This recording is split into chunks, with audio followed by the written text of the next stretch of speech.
I call this meeting to order for the purpose of a board work session and a special meeting for action. The first item on the agenda is public and written comment. We changed the order of the agenda so that people don't have to wait. All right, first is Adam Velasquez.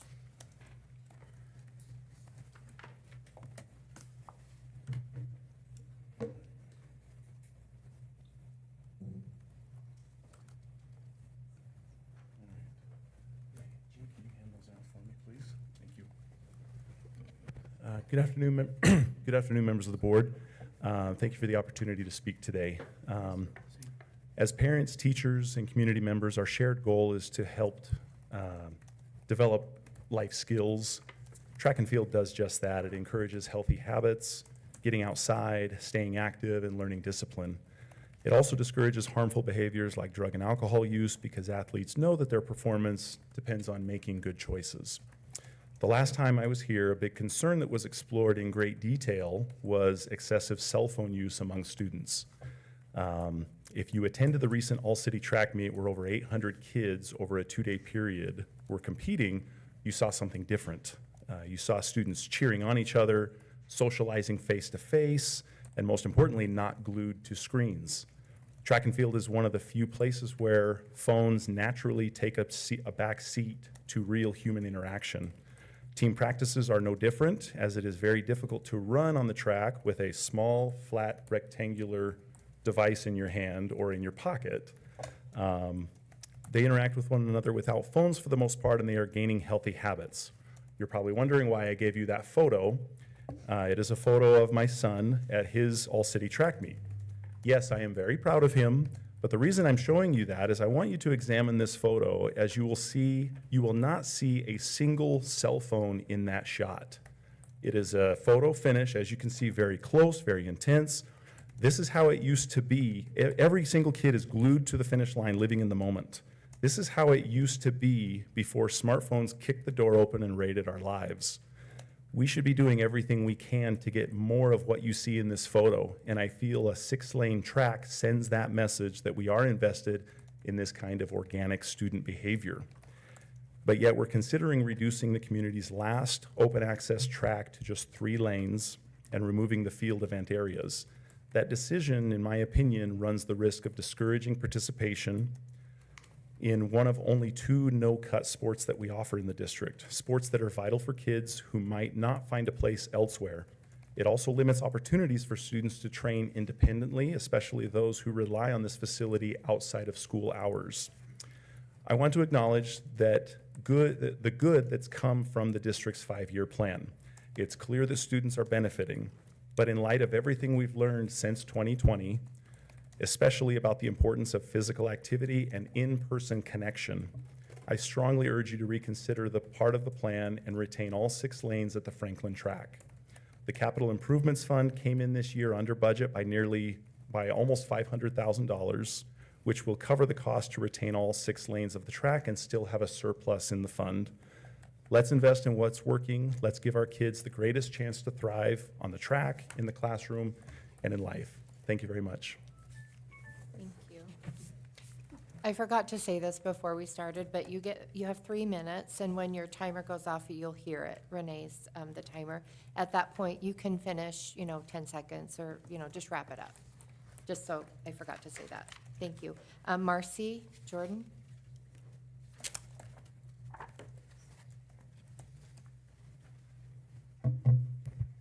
Hello, my name is Marcy Jordan.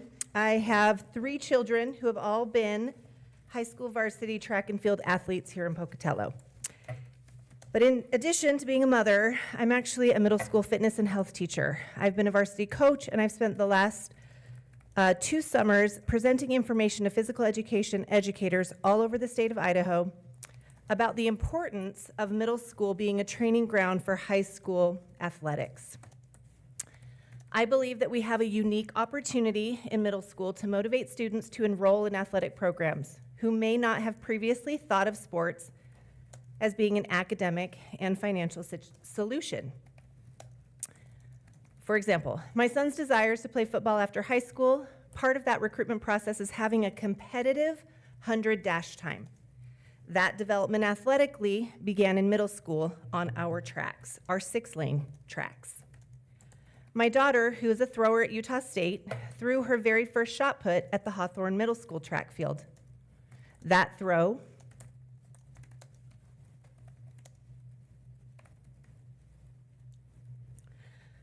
led to many others that then led to an opportunity for a Division I scholarship while earning her college degree without going into debt. These are her words, actually. I had her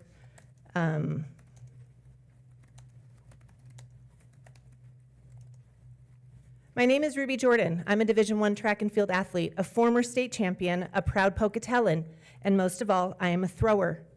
My legacy was born on the middle school fields of Pocatello. When I heard that there was talk of ripping out a throwing facility from Franklin Middle School, I understood something. I understood that there would be no more like me. I would be the last of my kind, the last thrower. By ripping out the throwing facilities, you're destroying opportunities for every single student at Franklin Middle School. I will support throwing facilities in Pocatello now and always. Never take away a child's opportunity to pursue greatness. Continue as a birthplace of champions. For dreams to be accomplished, they begin in middle school, even earlier. But without a proper track and field program, we're denying many students the opportunity for emotional, physical, and mental success. If you're going to pay for 3 tracks, why wouldn't you pay for 6 and be able to teach students the real game of competition in a real-life track setting? Thank you. Thank you. Ross Cunningham. Is it okay if I sit here? Yes. Yep. Okay, great, because that podium's too tall. Thank you. Pass that along. There was no way that was happening.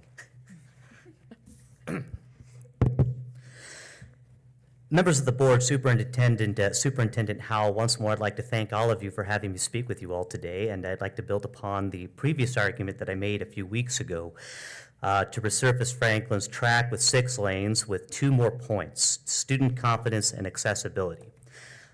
I'm a field coach for Franklin Middle School. In a looked-over sport, I coach one of its most overlooked events, the triple jump.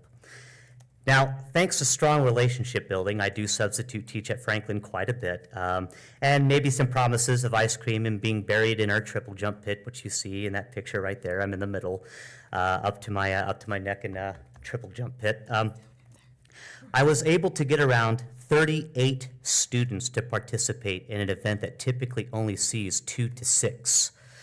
And in that photo, that's not all of them. I had close to 40 in total participate for me that season. I have had some standouts emerge where they never thought that they could. One of those gals in that photo is a little 6th grade gal. She's a distance runner who, after some talking into, is like, you should come out for triple jump. So she did. She never thought she would ever do a field event. Her main focus was always distance. She's very good at it. But after gaining some confidence and having a facility where she was able to work on these jumps, not just in practice, but outside of practice, she PR'd a 25 feet 7 inches, which is incredible for a 6th grade girl to pull off. Another athlete that I coached was a smart, very well-spoken young man who does have some physical limitations, and through having a publicly accessible 6-lane track along with 2 jump pits, with a lot of work, he managed to pull close to 14, 15 feet at City, and I was very, very proud of him.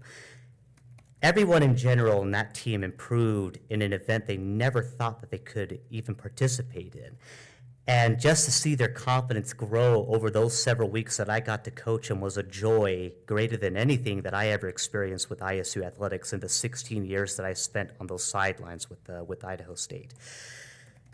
My athletes were able to build this confidence through a publicly accessible 6-lane track with 2 pits.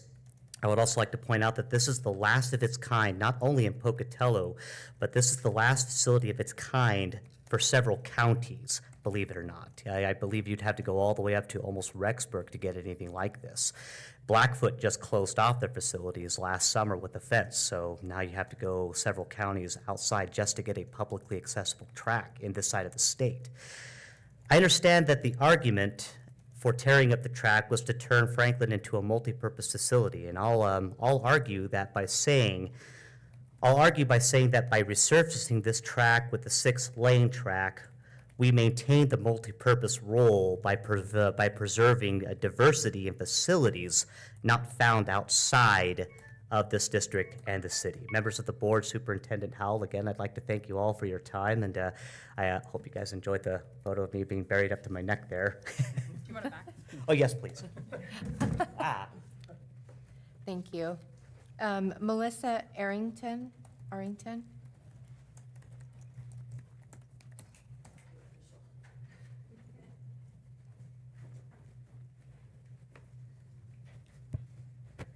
Hi, I'm Melissa Arrington. I am a physical therapist here in town. I'm also part of the Pocatello Running Club. And as you guys have all heard from us and know of us at this point, I'm here to advocate keeping that 6-lane track versus the 3-lane track. I thank you first for even reconsidering this, and thank you for listening to the public.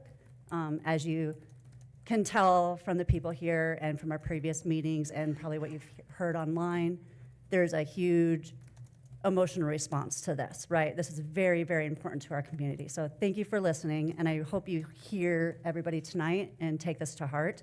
I know this is an emotional topic, but it's also, I understand, it's a financial topic, right?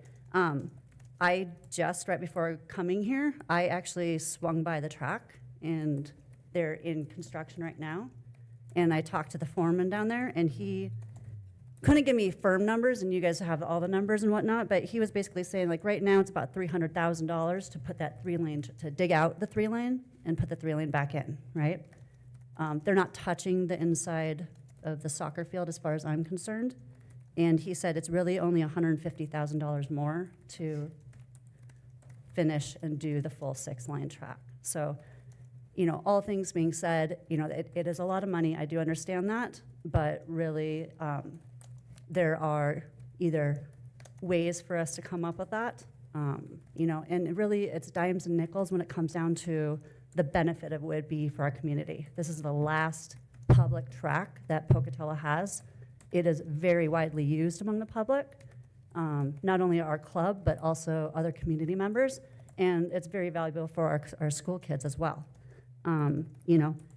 One thing I want you also to consider when you're thinking about your values and how you're weighing your decisions on financials, your motto is think, learn, be more together, right?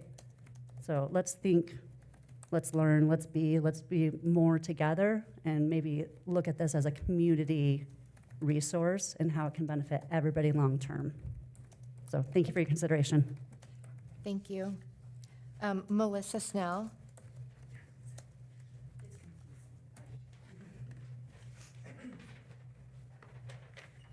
Hello. So I just want to second the comments that have been made so far. And you guys have heard from me several times, so I will be brief today. Excuse me. I just want to thank you for your willingness to listen to public input and to revote on the fate of the Franklin Middle School track. The last couple of meetings, I really enjoyed hearing and then reading comments from a variety of people from around the community, and to feel, as the other Melissa said, the kind of emotional response, but feel how important the track is to the people in Pocatello. And the middle school tracks are a valuable resource for students and community members alike as they learn and get comfortable with the new sport.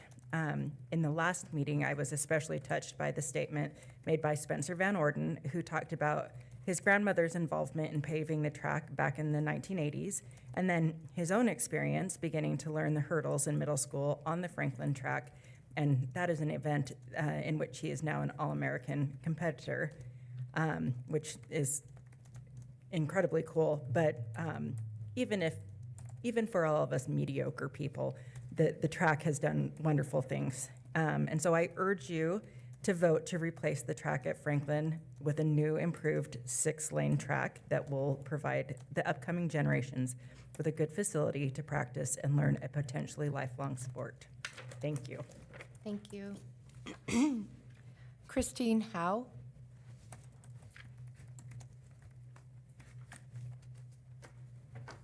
Good afternoon, members of the board. Thank you for this public comments opportunity to speak.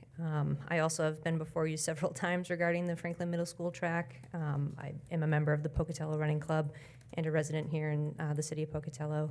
And I do just want to thank you all for reconsidering the item as well. I understand these plans are in place for several years, and it's not easy to develop a capital plan and then to come back and revisit it is also a challenging decision. So I think it's very heartening and a good show of faith in the work of this board that you all are reconsidering this item today and working toward that after hearing from the public. We understand that when the high school tracks were resurfaced and reconstructed, there was a need to kind of ensure their long-term maintenance and prevention from vandalism and other use that might deteriorate or destroy those tracks. So closing those to the public was probably a challenging decision, but maybe in the best interest of those tracks. But with the Franklin Middle School track, that was an opportunity to maintain an accessible open facility for the community. So we would strongly urge you to consider maintaining that 6-lane track and keeping it open as also a show of goodwill and effort to kind of respond to the removal of the other tracks or kind of closing those other tracks and being able to have one accessible to community members. Just last week at our Pocatello Running Club, the last time we were running on the track before the excavator has showed up, we had a new member who was actually a para-athlete with a prosthetic. And so he was able to join the practice and run around the track with us, and he's new to the community. And it was just, for me, a great example of how accessible and available this sport is to everyone. If you have to go hop a fence to get onto the track, that's going to be pretty challenging, especially if you're a para-athlete. We also have, young kids join us, families, ISU students, and so on. I've talked about this before, but having that resource for the community is broader beyond just everything it will provide for the middle school students. So we strongly urge you to vote in favor of the change order and recognize that investment in the 6-lane track is an investment in all of the Pocatello-Chubbuck District, beyond just the students, but also the families and the community members. So thank you. Thank you. That concludes our public comment. And the first item on the work session agenda is to review options for policy and procedure 8506, student use of personal electronic communication devices.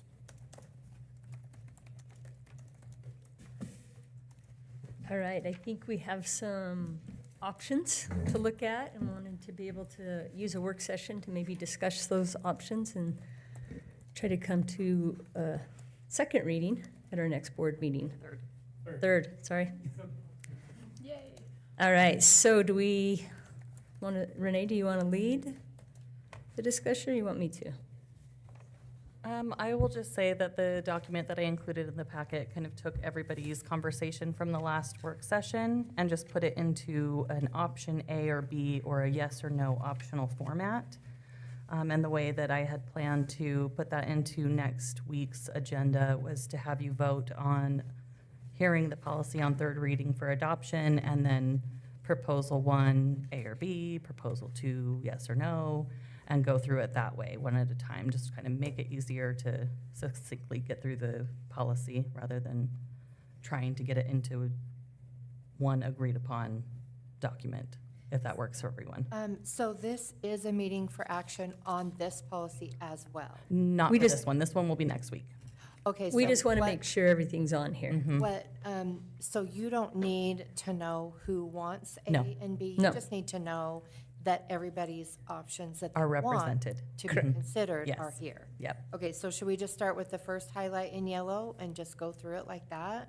Yeah, I think that works. Is that okay? Yeah. Is that okay with everybody? Can we add an option? Or Yes, are we that's what stuck to we're these talking options? about, yes. Okay. Yes. So thank you. Oh, you don't want to do that right now? You want No, to no, wait? no, no, I'm just saying, After I we're have done? an options. Yeah, okay. Oh, sure, sure. So we'll go through the highlighted, and then if you want anything additional. Okay, so the first highlighted option, I think everybody knows what that is. It's a choice between, at high school, whether they only have it during lunch or during passing period and lunch. What about the first one? The first one's. The smartwatches. Oh, I'm sorry, I I looked right past that. The first one is smartwatches, to be allowed to be worn on the student's wrist as long as they are powered off or in school mode. And then the second one is, So I think that's the only one right there, is just that option. You'll vote on that section, yeah, so we'll vote yes or no on that. on that one. Is there anything One else? Question? Yes. What is school mode? I mean, here I even wear one, but what does school mode mean? Does it still vibrate? Correct, no.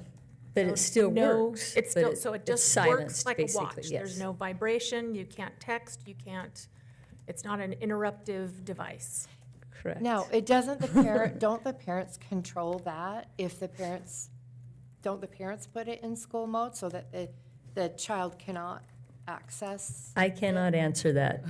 I don't know if the child has an ability, and I would assume they would, so as soon as school gets out, they could take it out. But I'm not positive if the student could start and stop it. Okay, so maybe we'll get that information by next week, because Absolutely. I know with iPhones, you have the parental controls, but then Correct. there's also the option to not have the parental controls. Correct. Okay, all right, so does anybody want to add or take away anything on that? I- Those two.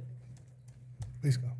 So that was gonna be my suggestion, is that I would prefer that the smartwatch be not on their person, be in their backpack, so it's still trackable, so if a parent wants to track them, but not on their person. That's how it's written, Yeah, so it's a and yes so or that, no. then you But wouldn't want, say, as long as they are powered off or in school mode. Right, and are then allowed that's to be worn. a yes or a no, so if you don't want it to be allowed, Right. then you would vote no on that. Then you would strike out that option or Okay. vote no But I against guess that the option. question was whether they could have a smart, I see, up okay. above, it It's just an talks either or. about how they have It's to have it just worn stored. or not worn Right. is the vote. Okay, Right. perfect. That's, I think that's a yes or a no. thank you. So if it was worn, it'd be in power mode, or not worn at all.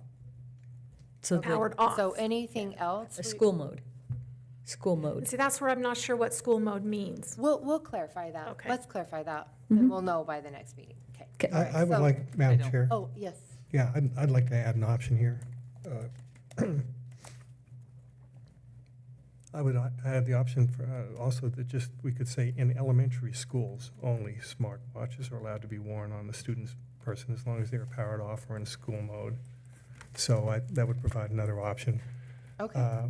for If the. we do that, then that gives the elementary kids, I mean, the middle school and the high school option, if they can text on their smartphone, we don't want that on while Well, they're in school. No, Yeah, that's well, exactly my This is just point. another Yeah. option for Yeah. us to vote on next week. Yeah, the only reason I make this option is that, we do have a lot of parents who have invested in the smartwatches. Some of them say that they have them in school mode and the student can't tamper with them. And I think that we could make ease into the policy if we make an exception only in the elementary schools. And then they have the realization, and when they go into middle school and high school, that the smartwatches are not an option. Okay. And so I would just make that as an option also, that in elementary school only, with this exact provision, that, So option B would just be adding only in elementary. yeah, in elementary, As yeah. long as they're powered off. Yeah, And I in elementary schools. I can add that as an option, so where it would be like A, B, or C, or either not allowed or A or B with. Yeah, so I elementary guess that would be only A or all. B, because we have an option now, and I would add that option B Yeah, for the and elementary. Okay. Yes. And I would actually like to add another option, because I would like high school kids to be able to wear them. But I don't care, I don't want middle school kids to have any electronic devices on their person, but high school. So that's another option that I would like to add. Okay, so that would be high school only?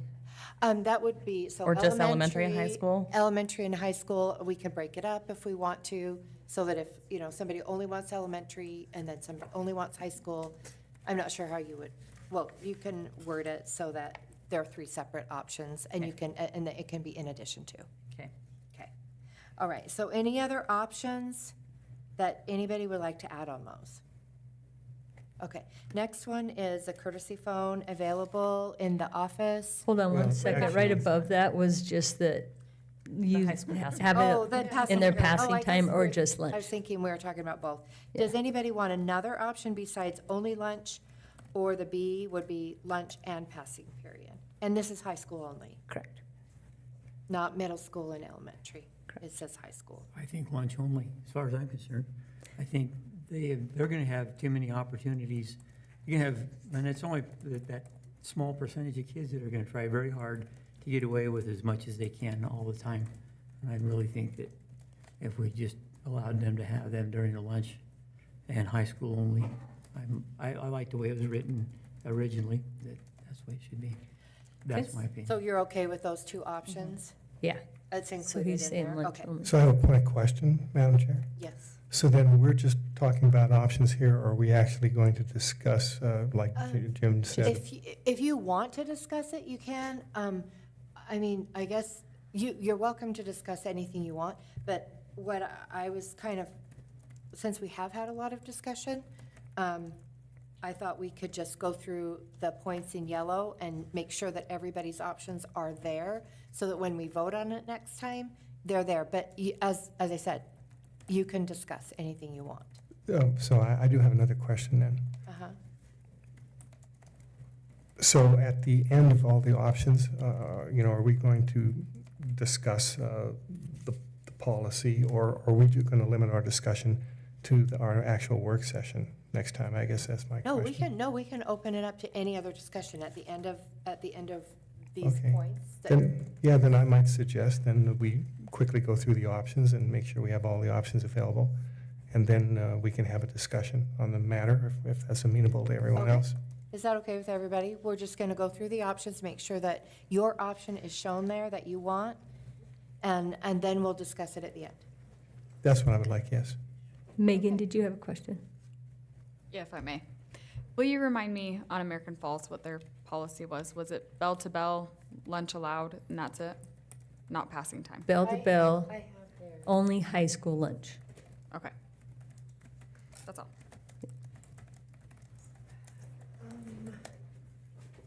Isn't that what was in the policy originally, that we had? Okay, I can. I think the next one is courtesy phones. So the next change is courtesy phone available for student use to be able to contact their parents. And then they would be afforded a measure of privacy, but of course, it's still in office. And that's a yes or a no? Correct. So is that, so either, we don't. Did that cover we can everything? We don't need to discuss our opinion on this now, we'll discuss it at the end, but is everybody's option there that they want? Either they want the courtesy phone or they don't? Is that in everybody's? Okay. All right, next thing, under violations and consequences, it says the device will not be returned to the student until the end of the school day. I'm not really clear on this because it says unless a conference is held, and then later it says that no device will be held overnight. So I kind of feel like that's kind of the same thing so is it only going to be held until the end of the school day? And then down lower it says will not be held overnight. I think when I put that in there, it was if they are able to do the conference by phone earlier and they give permission to give it back to the student, it can be before the end of the Oh, school day. before the end of the day. Oh, Yeah. I understand. Okay. But if they have not been able to get a hold of a parent, Right. then it will be returned at the end of the school day. And that's a yes or a no Right. as well. Correct. Okay. And then the next one is the option, in no case will a student's personal electronic device be kept overnight. If further consequences are warranted, the students will be required to check in the device with the building administrator at the start of each school day. Of the school day. It's like if they had it taken away and their parents weren't able to be contacted, they have to turn it in the next day. Correct. Okay, all right. The next thing, it's in the procedure. Well, I think I would like to. Let's just discuss the policy first? All Well, right. 8506, yeah, Yeah, we're let's still on it. discuss the policy and then we'll go on to the procedure. Yeah, in the second page there, it says, right under violations and consequences, the second paragraph, it says the use of cameras or audio recording on any type of personal electronic communication device is strictly prohibited on all district property, including in restrooms and locker rooms. And I would make an option that we strike the words on all district property, comma, including, so that it would say the use of cameras or audio recording on any type of personal electronic communication device is strictly prohibited in restrooms and locker rooms. Okay, so we'll add And I- that as an option. I think one of the reasons, Ray, they put that in there is the videos of the fights and things like that. They're just rampant right now. If you want them to be able to use their cameras or audio, maybe if we put with permission, Okay, well, then. because they shouldn't have them out anyway, right? From bell to bell. I think one of the reasons that they were really adamant about having the cameras and audio is just because of the rampant sharing of some of those violent acts that are happening at school. Okay. I would just say that my reasoning is that, and I put this in a comment in today's agenda, that I want those words removed so that students can use cameras or audio recording during athletic events, award ceremonies, groundbreaking events, ribbon cutting ceremonies, and other possible activities conducted on district property outside of classroom instruction and assemblies. And also, students might want to take photographs of trophy cases, information written on whiteboards, bulletin board displays, or information presented on digital displays in classrooms or on school grounds, outside of classrooms, etc. And so I think it's kind of all-inclusive when it says on all district property, and that was my reasoning. I think some of those are outside the bell to bell, like athletic events and so forth. So this would not be a policy at those Some of them are, events. yeah, and a few of them are not. It- But that's it just my really reasoning. doesn't. But Heather, Yeah, oh, I'm sorry, wait, I'm sorry. No, I'm done. I yield my time. Were you finished? Yeah. so that was gonna be my question is during those instances that you mentioned, how does someone who does not have their phone on them, and it's a bell-to-bell, taking pictures of a whiteboard, or, I mean, graduation, I think they're not allowed. I didn't see a single phone out at graduation anyway. But so that would be my question, is how does that coincide with the policy we're putting in place? Yeah, that's a very good question. That's a point well taken. Of course, this would only be a provision if, in fact, we vote that they are allowed to have them in passing periods. And so, of course, if that passes, then this wording, wouldn't apply. I see, thank you. It really doesn't specify, it just says on all district property, which actually the district owns the property, the ground at Hallowell Park as well. So I think, what I'm saying is there is a lot of district property, and the public, I don't even think knows everything that the district owns, but it's very broad, and it just, it doesn't say during class. Maybe if we- It just says on all district property. Prohibited during the school day unless otherwise authorized. So in other words, they have permission to take a picture of the bulletin board, Ray? Is that what you're thinking? Well, I think that, Deanna's point is sort of my thing. Like I said, in specific, it says all district property. It doesn't say during the school day, and so it's kind of inclusive, as I would say, for athletic events Right. and other things. If somebody likes to take a look at the digital bulletin board outside Highland High School, Pocatello High School for the Thunder or something. I mean, when it says all district property, that's kind of, that's beyond bell to bell. And that's why I think it's, as Deanna said, really pretty all-inclusive. Would you be comfortable adding the words, though, from the school day, bell to bell, unless authorized to do so? Would that be comfortable enough for you to? So I will just say that we need the option of striking that, or the option of on all district property, bell to bell.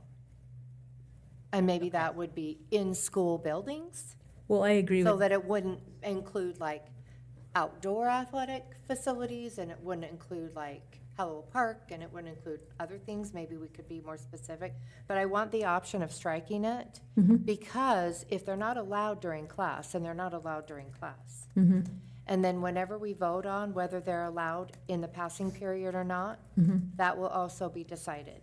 But if they are allowed, there's no way to monitor that, for one thing. And so if they are allowed, then they are allowed.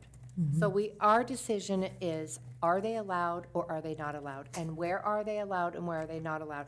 I like the idea of prohibiting them absolutely in restrooms and locker rooms, all the time.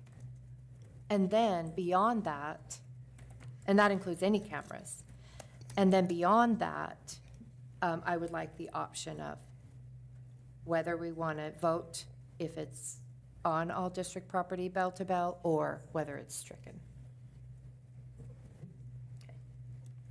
Would anybody else like another option besides those two? Do you want to modify that at all, Ray? Since you have that Well, up. yeah, it's a bit confusing, but my concern is, again, if we say they're not allowed to use it in passing periods, then obviously they're not going to be using it, during the school day and et cetera. I guess my concern was that it's pretty all-inclusive, and I think you said some wording that kind of appealed to me a little bit, Tanya. Could you repeat that again?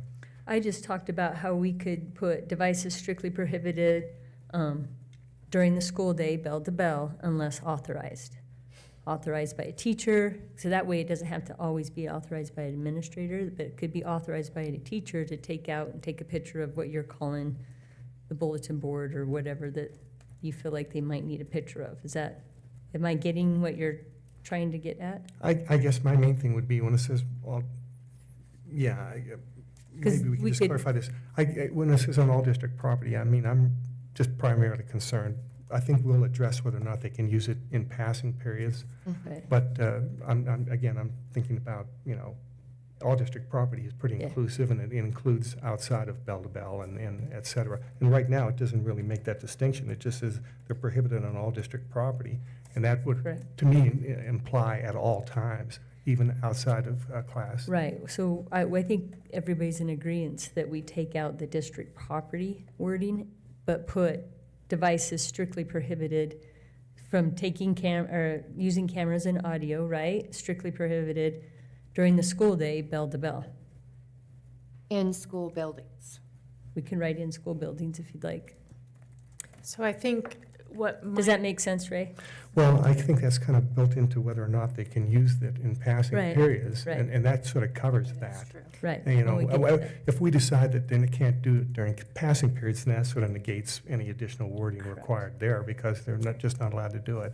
So if in fact we decide that they're allowed to use them not just at lunchtime, but during passing periods, then I think the clearest way to not be too comprehensive is to strike the words as I originally motioned. Okay. Okay. Heather, did you have a comment? So I was just going to say, maybe you make it more generalized so that it's not instead of bell to bell, but however the policy is, per In the instructional per day. the School day, instructions. yeah. Yeah, Where so we that have it. regardless of how the vote I turns think we out, call it school day. yeah, that it's, And that can be a third option? Because the concern is on all district property or on all district property in the school building bell to bell, or even if they can use their phone during passing. They're still not I allowed think to use it's their the camera. same thing, it's just different wording, so it would be in school buildings during the school day Oh, rather yeah, than. okay, yeah, yeah. that does Yeah. include that. If I may, Madam Chair. Yes. No, I think that with all this information, that they can probably come up with several options, and that we'll have an opportunity to look at in the coming week, and then it'll all be clarified, I think. Yeah, I get what you're focused on there, so we can get Yeah, that. yeah, as long as you have my general point, I Yeah. trust you and others to come up with some good options for us. And you'll be able to vote on the So- prior, the. Yeah, that's right, holidays, that's so going to, then that's going to occur determine. first, and that might Okay. negate a lot of these options later. Right. Okay. So if any other board member thinks of any other option you would like to have, or when Renee puts out the options before our board meeting, make sure you let her know so that all the options are there, so that when we vote, it's really just voting on, Right. your option will be there.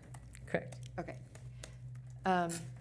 Is there any other discussion on the policy? Well, did you talk about in no case will a student's personal electronic device? Be kept overnight? Yeah. And that's a yes or a no, Right. as far as, I know, would you like a different option? for No, that? no. Okay. I would just say now that if we've covered all the options, I'd just like to have as far as I'm concerned, a brief discussion on the one sticking point that is important to me. And I'm quite flexible on all the other options. So if it's amenable to everyone else, maybe we can start that discussion. Yeah, yes. Okay. Does anybody else, does anybody want to start that discussion? Does anybody? Can I point a question? Is it, I guess I would ask, is your discussion different than the last meeting? We can recap what our opinion is. Yeah, no, it's just just a brief summary so that, Because I think I understand. I don't yeah, know. I'm not going to, I'll just be brief. I just want to summarize quickly. Absolutely. The one point the salient point that is important to me, and I'm really flexible on all the other points, and I'm willing to listen to people, what they have to say. But I would like to, rather than, this is a work session, and this is our time for discuss things, and we usually have a very full agenda at our regular board meeting, and so I think it would be good to just have a brief discussion right now, and I would like to talk about the point that's most important to me. Yes. Go ahead, Ray. Yeah. I'm getting back to the policy I don't see here. anybody else. So. Yeah, I guess really the one that really is important to me is, option B, high school students may use their devices on campus during either their lunch period or passing time in their lunch period. And I really think that they should be able to use it on passing time and their lunch period. And just briefly, I would say that based upon one of the main concerns I think we have here is for the students' well-being. We want to prevent classroom disruptions, and that's necessary. But also, too, some of the concern was about student well-being. And I did introduce two articles from both the Lancet and the Journal of Psychologists and Counselors in Schools. And the Lancet, for example, said a study found no evidence that school phone policies were associated with improved mental well-being, anxiety, depression, problematic social media use, sleep health, in either duration, efficiency, or timing, physical activity, or educational attainment. And as expected, participants in schools with restrictive policies reported less phone use during the school day by about 30 minutes, but compensated for this when outside of school. So overall, there is no evidence of a difference in screen time or social media time on weekends or weekdays. And a similar report was published by the School of Psychologists, and they came to the same conclusion that the Journal of Psychologists and Counselors in Schools, and they said that our consolidated findings showed little to no conclusive evidence that a one-size-fit-all mobile phone bans in schools resulted in improved academic outcomes, mental health and well-being, and reduced cyberbullying. We argue that schools are ideally placed for educating and safeguarding young people from the challenges related to new technology. Thus, we call schools to action to educate students in responsible engagement with cell phones. So I would just say that the real issue, according to the scientific studies, is whether or not there's classroom disruption. And to summarize, our three principals, high school principals, have all said that they have a concern about administering the bell-to-bell, between classroom in passing periods. For example, Cheryl Brockett, principal at Century High, said, "The concern of our administrative staff at the high school level is our ability to monitor and enforce our cell phone policy during passing time. It is difficult to have rules that are nearly impossible or challenging to monitor and enforce consistently." Heidi Graham, assistant principal over at Pocatello High School, said that I do have concerns regarding the proposed restriction that prohibits high school students from accessing their phones between class periods. Given the large student population and the limited number of staff available to supervise, enforcing this policy consistently and fairly may prove to be a significant challenge. Furthermore, this restriction could lead to unnecessary conflict between students and staff during passing periods, typically reserved for brief check-ins and personal matters.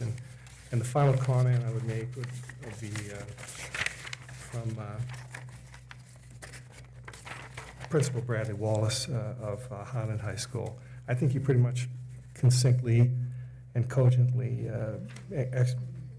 exercises my concerns about prohibiting between passing periods. He said he has three major concerns. First, we have students with adult responsibilities like working, taking care of family, and other demands who need access to their phones throughout the day. I would say some of our students are of legal majority. They have jobs, they're going to college, getting advanced placement credits. If they're 15 years old, they're able to drive. A lot of things will happen that they need to know before lunch or after lunch. And he, again, says enforcement of such a policy would be extremely difficult, especially when you throw in earbuds and smartwatches. And he just says that, they're adults and the artificial intelligence, et cetera, is coming. So I think, when they reach high school age, they're young adults and they need more latitude, a little more freedom. And that's why really I think they should be able to do it during passing time and lunch period. Thank you very much, and I yield my time. Okay, I will just recap. Well, actually, if anybody else would like to recap their opinion, you can do that if you would like to first. Anybody else? Do you want to, Jim? Well, I was just thinking, I thought when we were reading that book, the Anxious Generation, thank you, that they made the comment, and maybe that's not where I heard the comment, that if kids have the opportunity to get to their phones between classes, that they will be distracted before they're going to break, because they'll be thinking about what they want to get on their phone for, and then they'll be distracted after they get into class because they'll be thinking about what they just went through and the text that they had. And so they're going to have that extra time that they're not going to be paying attention in class. And maybe that doesn't have a lot to do with their mental health, but I think it has a lot to do with their learning if they're distracted away from the time that they should be learning. I can't remember her name. I'm just bad with names. Holly Lacey? Pardon? Miss Lacey? Yes, Holly Lacey. I was thinking that, but I thought I was wrong. Anyway, she said that they didn't have so much a problem with trying to monitor that between classes at Pokey. They've been doing that really well, and she said it's not been a problem. And there will be those that will get away with it, and you can't monitor 100%, and there will be those that get away with it. And there will be a lot of them that will obey it. And if you make it a rule, they'll obey it and it'll be fine. So I think bell to bell, and I think lunchtime for the high school kids would be fine. But that's the way I feel. Thanks, Jim. Does anybody else want to recap their kind of thoughts, opinions? I think I've stated mine already on the record. And Megan, do you want to say anything? Well, I guess I will. I'm still 50-50 between the two options. I got to go to track camp today and see the hundreds of kids show up at the track, and with them came 200. a couple of admins and some teachers. And so so I asked them about the policing during the hallway, and I know that they will rally and they will support that, but I understand how hard it is. And when Bradley made the comment that he has kids that have real life situations, families at home, things like that, I asked, how many of those kids do you think there are? Like 10? And the answer was like, much more. Much more kids would need, a little more access. So I'm still 50-50. Like, I agree with everything Jim said, that I think it would really help them to be able to focus. But the response that I had about them in the hallway, one of the teachers commented to me that she felt like she didn't want to go out there and pick battles with kids that she didn't even know. And her real passion at school is to develop those relationships with her kids so she can really teach them. And she didn't want this to come in the way of those relationships. And I totally understand that. I don't want a teacher to feel like they have to chase a kid down the hallway and say, hey, you're on your phone and you need to take it to the office right now. I don't want that situation to happen. So that's kind of why I'm torn between the two, because I see both sides and I see the benefit of both sides. Yeah, that's where I'm at. Thank you. My concern, if we go back to there was over 100 pages of parent comment and some of them were teachers, most of them were parents. And the theme was recurring over and over, that parents wanted to be able to get a hold of their child. Just wanted to be able to get a hold of their child. And that was kind of a recurring theme in the case of an emergency, and just they wanted to be able to not have that impeded. But I think also there was a theme that they don't want distractions during class. So to me, being able to, in elementary school, I think it's appropriate they call the office. I think that everything can be, I think their phone can be stored in their backpack. But if a child comes to school with a smartwatch, they didn't buy it themselves. Their parents bought that. That was a parental choice to buy it and put it on them. So to me, I think that is kind of stepping in between. That's kind of the right of the parent to be able to track their child. They have real concerns about the safety of their child. And if it's a first grader, they're not going to remember to put it back on after school. And I do want it, and I do think it needs to be consistent that it is in school mode. Because even one of the parents that was adamant about that, who is a pediatric occupational therapist who has kids in all ages, said that she is absolutely for, if it becomes a distraction, it goes in their backpack. Just like a ball or a pencil or anything else that they're playing with, if it becomes a distraction, it needs to go in the backpack. And she suggested something that I also suggested in a previous meeting, that we could maybe have a signed contract indicating that she'll follow the rules and that their device will be taken away if it is inappropriately used. But they can have it to keep their loved ones safe. So that's where I stand in elementary with the smart watches. They didn't buy that. Their parents bought it. In middle school, I just feel like everything needs to be in their backpack. I heard from the principals. I hear it. I understand it. And they are old enough that they can put that back on after school. They can turn their phone back on after school. They need to be able to use their phone after school, after the bell rings, and before school. But as far as the smartwatches and the phones for middle school, I think that it's fine to just have them put it in their backpacks. As far as high school, I agree with the three principals. I appreciated, again, Bradley Wallace. Some of the kids have families of their own.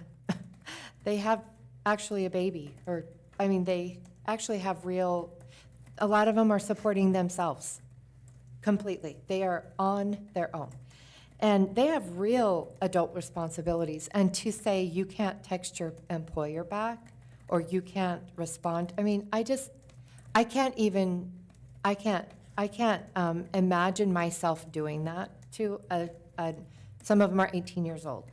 And then also teaching them, and then his second point was teaching them to use it as a tool for learning in life. The third one is enforcement. It would really be difficult. And then those were his points. And then Cheryl's was the concern about in between classes was the same, impossible or challenging to enforce consistently. And then finally, Heidi Grams is the principal at Pokey, said, however, she agrees with, the distraction in class, like we are all in agreement with the distractions in class, like that just needs to stop. And scrolling unsupervised, and that just is really highly inappropriate. I think we all agree upon that. But in her last statement, she says, however, I do have concerns regarding the proposed restriction that prohibits high school students from accessing their phones between class period given the large student population and the limited number of staff available to supervise. Enforcing this policy consistently and fairly may prove to be a significant challenge. Furthermore, this restriction could lead to unnecessary conflict between students and staff during passing periods, times typically reserved for brief check-ins and personal matters.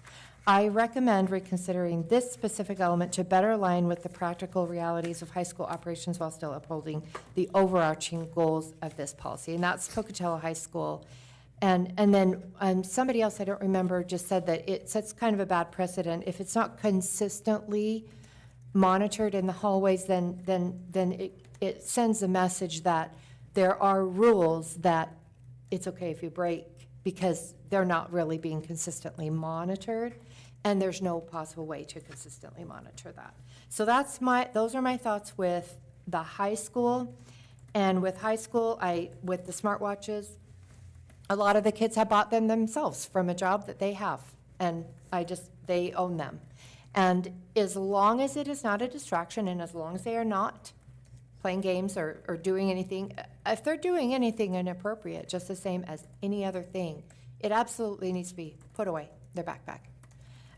But the last thing I just want to say is the other point that was repeated several different times with the parents is the safety, like I said, the ability to communicate, but also the anxiety that a lot of students have. And if they're able to do these check-ins with their child throughout the day, if their child says, hey, I'm really struggling, they can kind of talk them through it. So my one thing that I've said in a past board meeting, which I still want as an option, so I guess I do want to add an option in middle school, on the part where it says a courtesy phone will be available, I don't really see a difference if they use their own phone or the courtesy phone. To me, if they go to the office and they need to reply to a text from their parent, they're not scrolling. If they need to check their phone, reply to their parents, text their parents, sometimes most parents have a job and they can't really take a phone call or whatever, but they can see a text and they can see that, they replied to me. And if they go to the office to reply to a text or to use the courtesy phone, to me, I don't really see the difference in that. So to me, I think the courtesy phone, or if they use their own phone, as long as it's, the key to me is in middle school, unsupervised phone use is detrimental. So I just don't agree with unsupervised phone use. But supervised, I do think that there is a good use of a phone and a bad use. So I think that, also one last thing is the studies do show that, which I know that you know this, Tanya, it is way better for children to not get thrown into the discipline matrix. As soon as they get thrown into the discipline matrix, their chances of graduating, their chances of succeeding, everything goes down. So I think we need to be very, very, very careful as to when and why they're getting thrown into the discipline matrix. Because if this policy, the original way it was written, if like somebody pulled their phone out and replied to their boss, yes, I can be there early, according to this policy, that could be taken away from them. And they would be then in the discipline matrix, and they would, if they did it twice or whatever, they're in a discipline matrix at that point. And to me, I don't think that's a crime to reply to the employer or to reply to a parent. I just think we have to be very careful about disciplining kids for things that are not really necessarily bad behavior. I think that phones, and one other parent mentioned this as well, don't punish the kids that are not misusing the phones. If kids are misusing the phones, then yes, they should be absolutely punished and they should be in the discipline matrix. So those are my thoughts on the three different levels of the schools. And so I yield back. Can I make a comment? Even though I said I wouldn't, I can't help but not. I think what's frustrating for me is that I feel like we're missing the focus of what this policy was about. And it's there will always be the one-offs. I don't doubt we have students with children, but I think that's not the norm. There's no doubt we have a lot of students that have jobs, but by giving, I mean, if a boss is texting a student in school, shame on that boss. These kids should be undistracted. And there's no reason something couldn't be communicated to the boss that you communicate that with them during lunchtime. I think we're trying to make all of these exceptions rather than looking at what the real purpose of what this policy was for.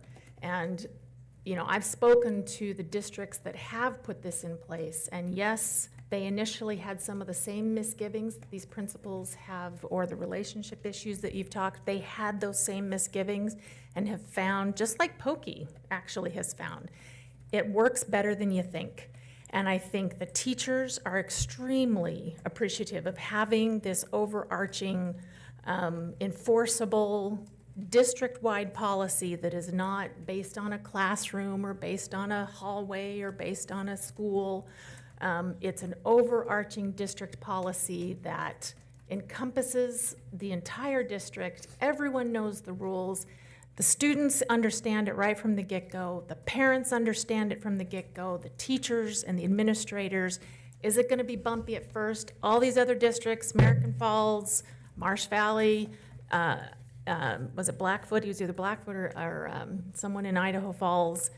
It was bumpy for the first couple of weeks, but a good PR campaign that we know Courtney will put out, the communication plan, it has tremendously benefited. Our role as the board, working with the administration, is to focus on the student environment. And as Jim mentioned, as many of the research that equally on the other side indicates that eliminating distractions, letting the kids, I mean, I appreciate Brad wants to call our students adults, but they're still kids for those last few years. Let's let them be kids and take these distractions that the world has, you know, what did the author, I can't remember his name now right off, but, you know, we've sent our kids to Mars without a plan, without a travel log, without any kind of safety net. I think our duty of care of these students is to let them focus on their education and teach them how to eliminate distractions and be focused. This was the simplest decision I've ever had to think about. So. Are there any other comments? Yeah, Okay. I guess, in a nutshell, maybe, I think we're in the policy, we're in the business of education and not policing.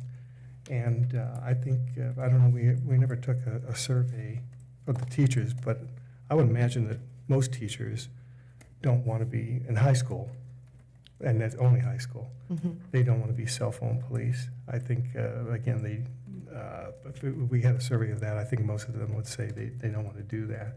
I think also, from the public perspective, looking at what our constituents and our taxpayers have to say, is indeed, they want us to educate, but as much as possible not to become policemen and infringe on their parental rights or maybe the rights of their young adults who are, a lot of them, I think they're driving, they could have car problems, they're working, they're doing advanced placement, they're going to ISU, or a lot of times their coaches or want to be able to contact them, and you know, there are changes that can happen, you know, after lunch or before lunch they need to know about. And so I would think that perhaps, I think it would be wise to allow them in, the high school students only, and have them during passing time. And let's give that a try and see how that works out. And if we do have a lot of problems, we can always be more restrictive later. But I would rather err on the side of caution at the start at the high school level. And I yield my time. Thank you. Madam Chair, I did look up the disabling features, and it says that a parent could put it on a timing system to put it in school mode. So all they could do is SOS or location tracking.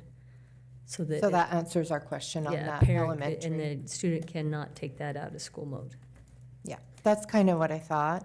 So now we know that that's the case, is as long as it's in school mode, and that means that the child can't do anything with it. Correct.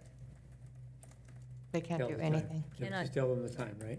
Cannot disable it directly till the time that the parent put in. They can tell, and that's what it'd be for, just to Yeah. watch, to tell time. Just to tell time. SOS. Yep, Yeah. and location.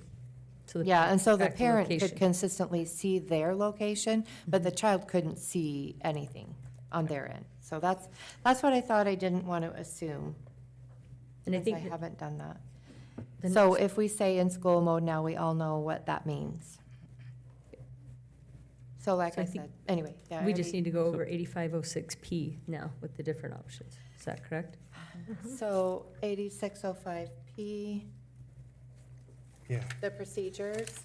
Yeah, it's first the thing- second document with you The there. first thing on there is the same as on the policy. Correct. And that is the lunch period or passing time. Does anybody want to add anything to that? Add any option to that? Okay, the second one is the discipline procedure will restart either at the beginning of the school year and will not be progressive, or the discipline will restart every trimester. Is there any other additional options that anybody would like? Okay, then the second to last.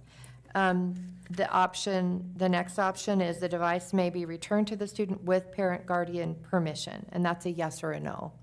Will it be able to be returned to them with parent guardian permission or no? Any other options for that one?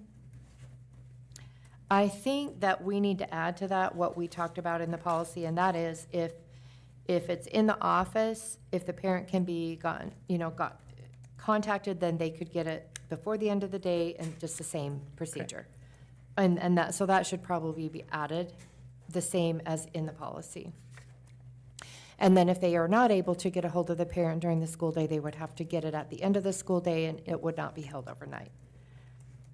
And that was the last thing, is in no case will the student's personal electronic device be kept overnight. I don't think we can control that, though. Control We're what? not discussing yet, are we? Sorry. Control what? Oh, go ahead, you can. The phone being, not leaving the phone overnight. I mean, if the kid put it in the office and then he leaves school without picking it up, then what do you do with the phone? Well, what this policy is saying that they wouldn't require it to stay overnight. If the kid doesn't come and pick it up, that's just the child that didn't come pick it up. But they are able to come and pick it up. But that's not the way it reads, is it? Jim, I think the first policy had stated that we would contact the parent before giving it back. And this is saying if we can't get a hold of the parent, we're still going to give it back to them at the end of the day. And then if we need to talk to them in the next day of turning it in, correct, Right. Madam Chair? So, That's the way I understand it. yeah. Well, So- and that makes sense to me. But you could read it the other way, so But- the but language would need to be I clarified. guess when I read that, I thought it said that, the phone will never stay overnight. And that means Right. that if a kid didn't pick it up, what do you do with it? Because they'll always stay overnight. Correct. Am I reading that wrong? No, I Okay. think you're right. I just think maybe we can add a sentence to say the district will not be held liable if the student does not pick their device up at the end of the day. It will stay overnight. Yeah. If we just add that in there, that the district won't be responsible for anything that the student leaves overnight. Well- It'll still be there in the morning. Right. Question? Yes. You know, one thing we haven't talked about, which I have heard has happened, is kids, smart as they are, figure out ways to bring dummy devices or I mean, that's not really built into this. Is that considered a first offense if it's discovered? I mean, how are we treating those situations? I think those are disciplinary procedures, so in other words, they're, That's an insubordination? Yeah. Okay.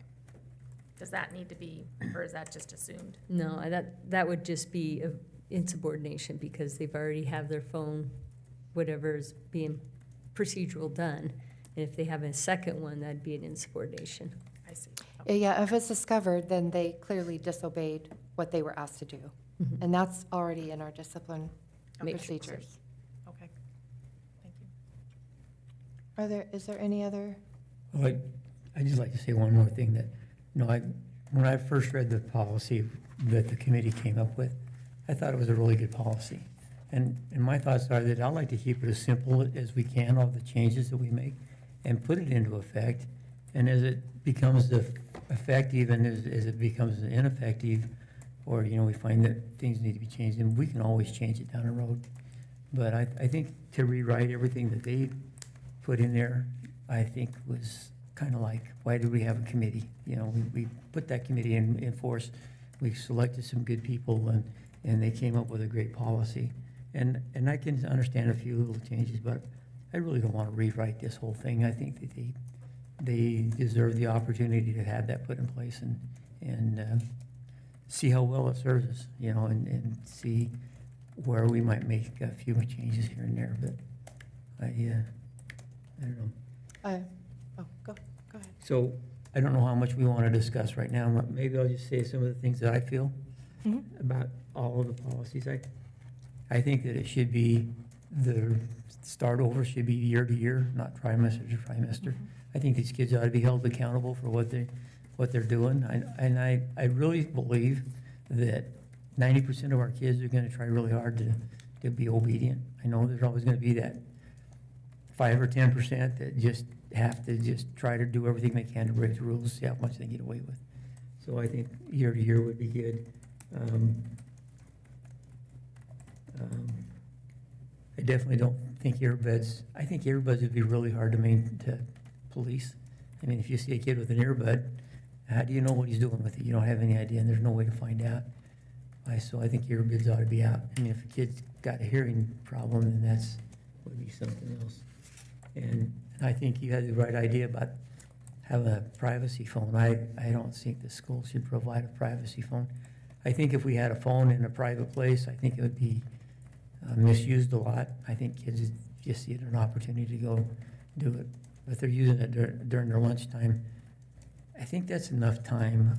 I don't see that from the start of school till lunchtime and from start of school after lunch till school's out, that there can be a huge amount of things that have to be a problem.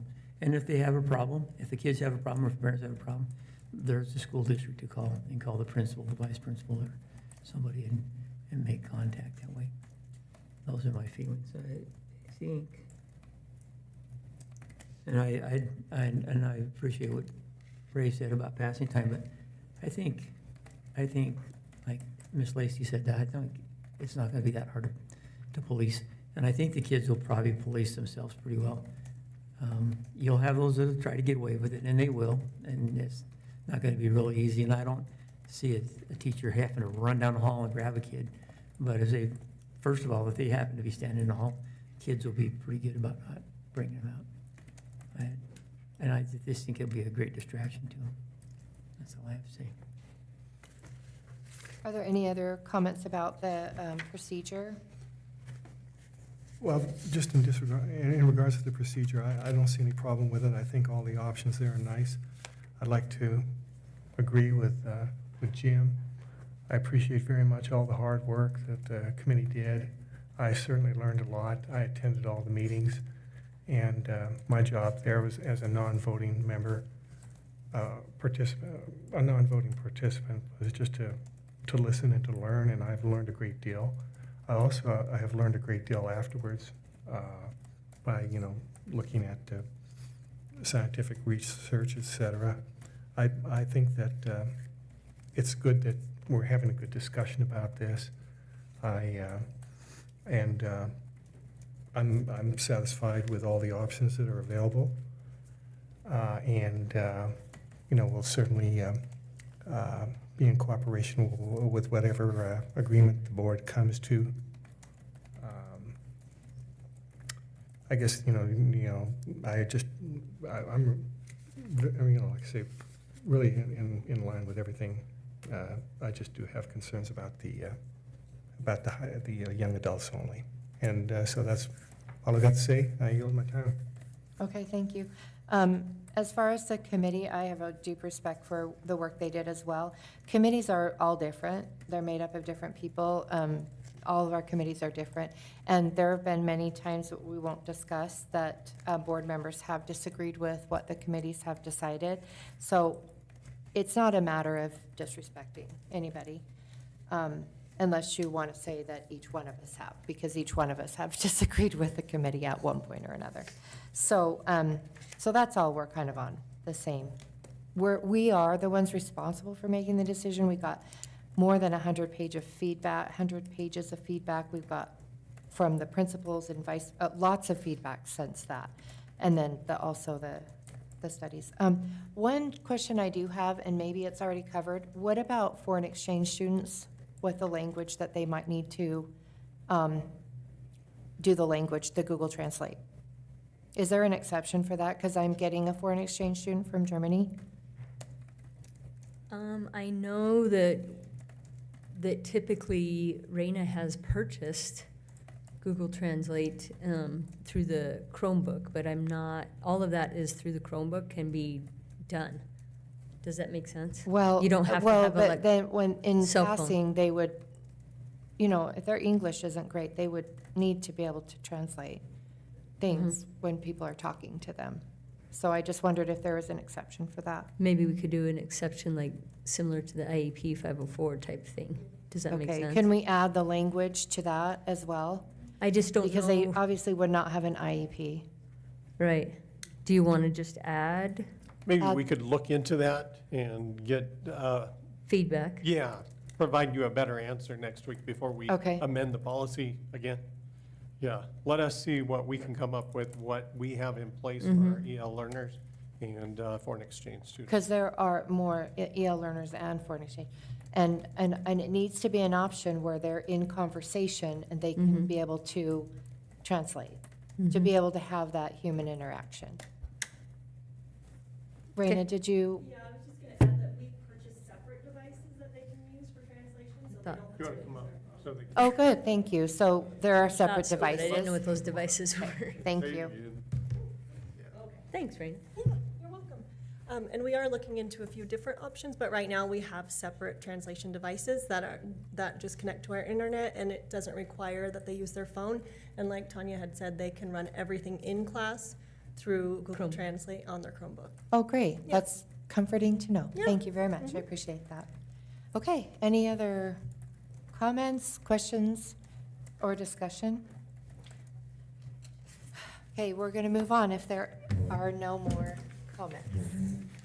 To reviewing the proposed revisions to policy 2201, meetings of the board. So maybe we can do the same thing that we did with the other and just go through what the changes are. I can find mine. If I could make a brief statement beforehand. Yeah. I did put a comment that's in the agenda, and I do want to thank Renee for all the hard work she's put into policy 2201. I had a question, and we had a discussion this afternoon, and it really helped me understand the wording. And so I don't have any objection to the wording, any of the wording in this policy. And I do want to thank Renee for all her hard work and taking the time to explain to me the portion that I had a misunderstanding on. And so there's no need to discuss that. I understand now. I believe she's correct and did a very good job.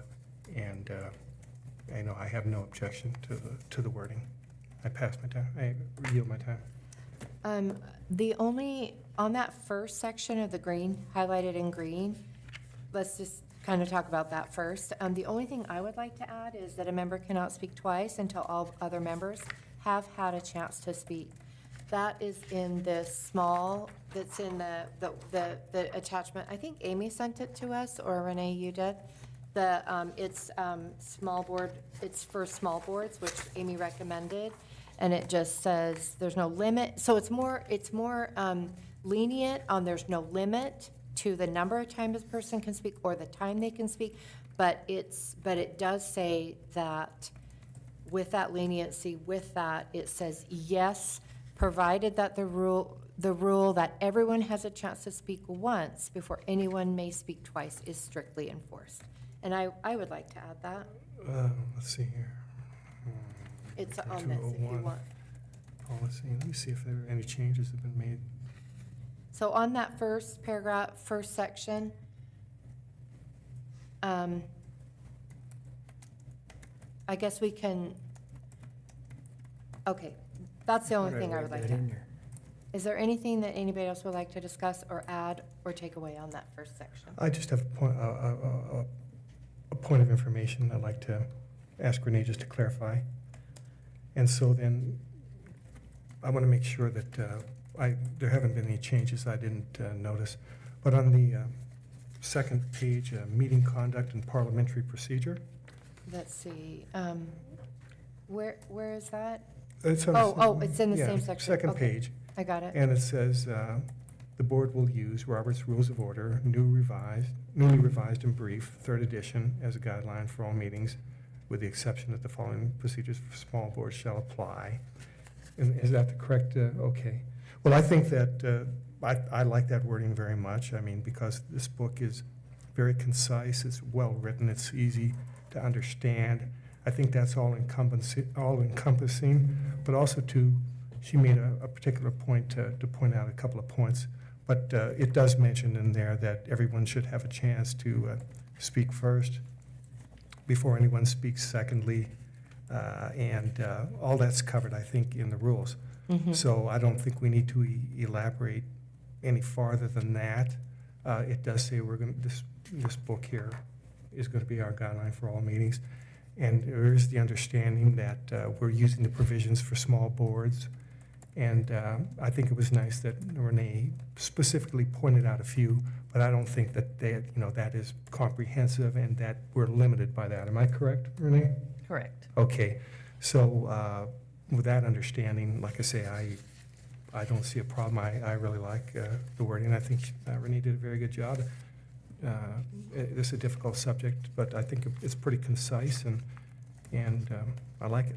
Okay, so that would prevent anybody from saying, I have a question about whatever, or a reaction to individuals before everyone has had a chance to speak. So then I will point out that on page 7 of this book, it says, because this is only an introduction and guide, it is not itself suitable for adoption by any organization as its parliamentary authority, and it refers you back to the original Robert's Rules. So just as a point of clarification. So we actually will be using, Robert's Rules, but with the clarification that it is only a guideline, because our policy before was we will use Robert's Rules, and Amy suggested that you say as a guideline, so that we don't have to use it if we decide there is something that doesn't work for us.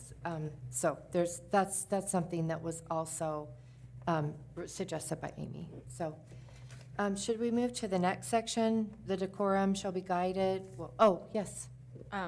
This is just a point of information, but in the email that we got, Ray, about the changes. Which one? The one I just mentioned at the start? Yes. Yeah. So I just want to know what you learned from Renee. Oh. Change On that last I'll try to paragraph. keep it brief because this can really Okay. get quite complicated. And Renee has done a lot more research on it than I have. But there was a difference between reconsidering as opposed to amending and rescinding.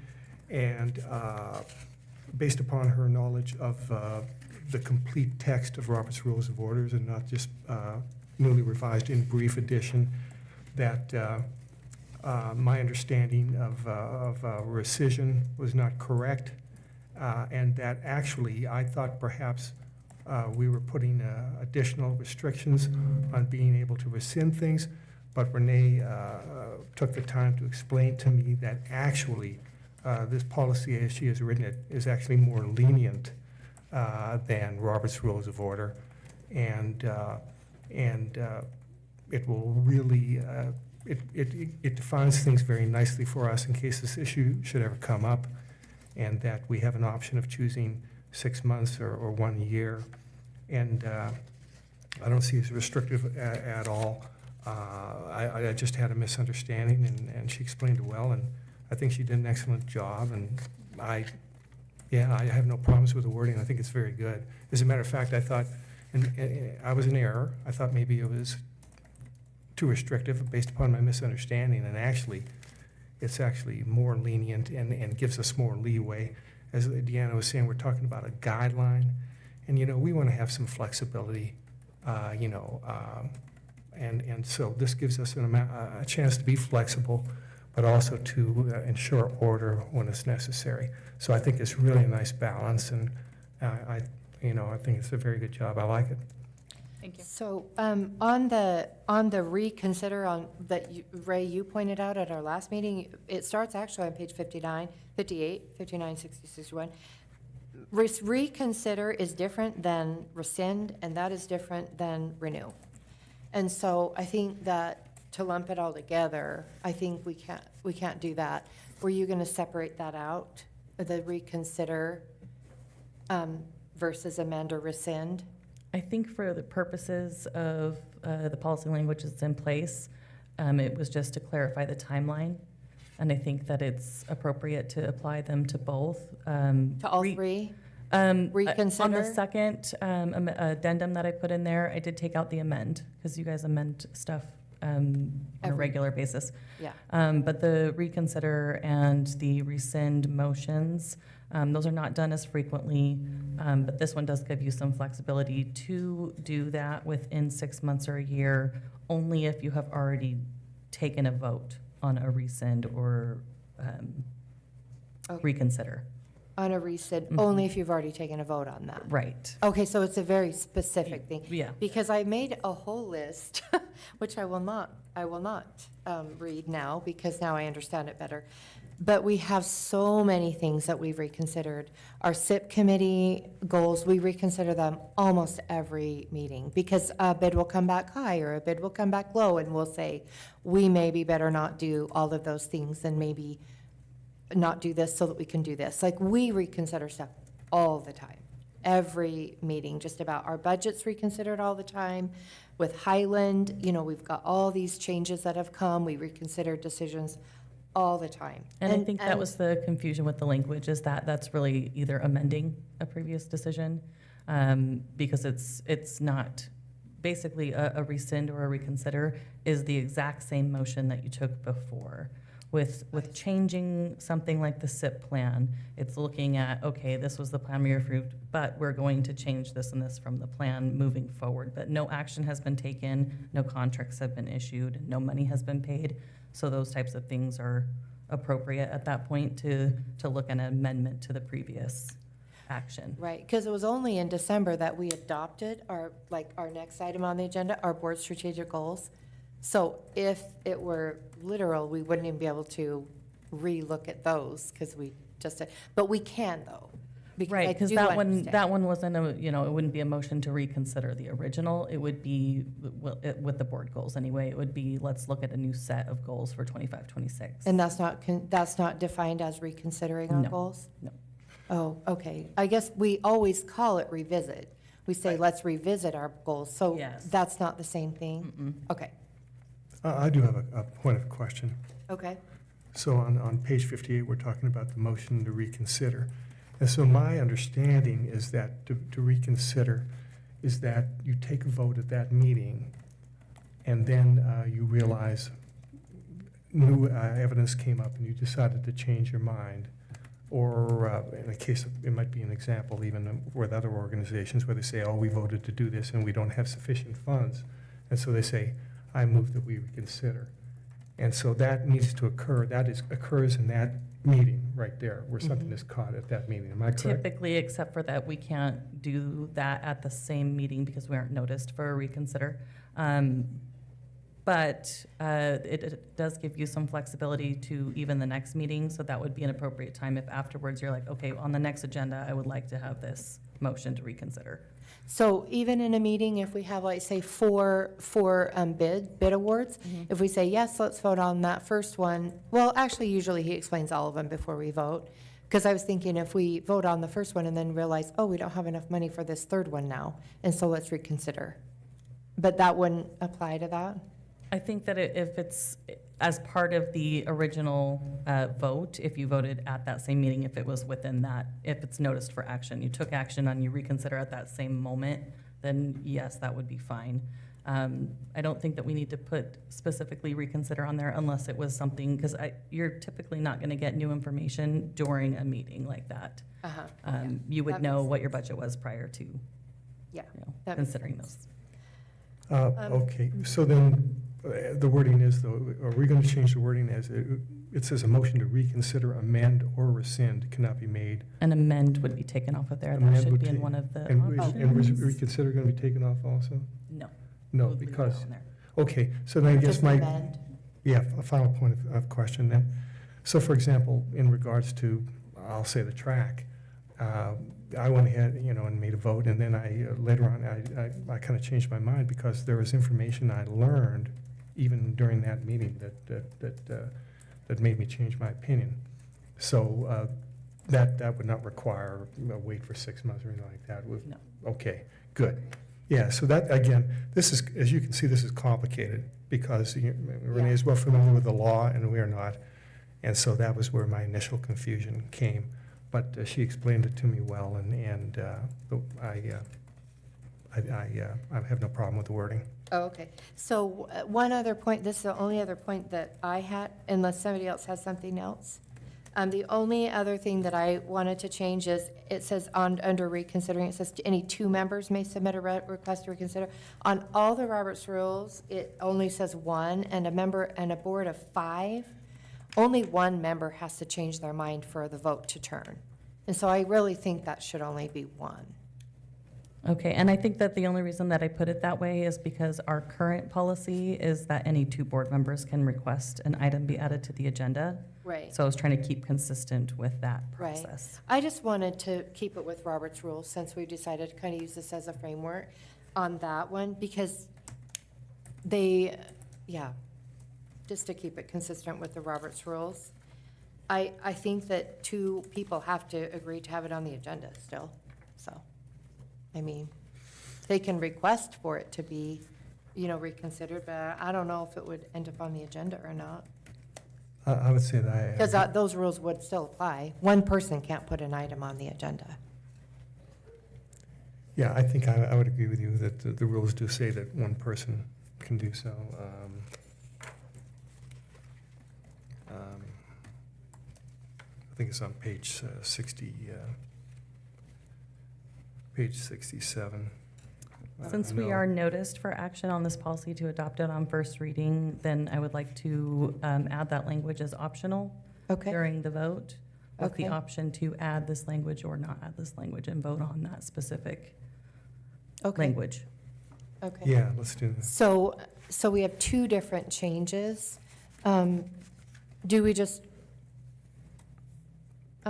is there, first of all, is there any more discussion about this meetings of the board? Any other comments or anything? Go ahead. I'm good.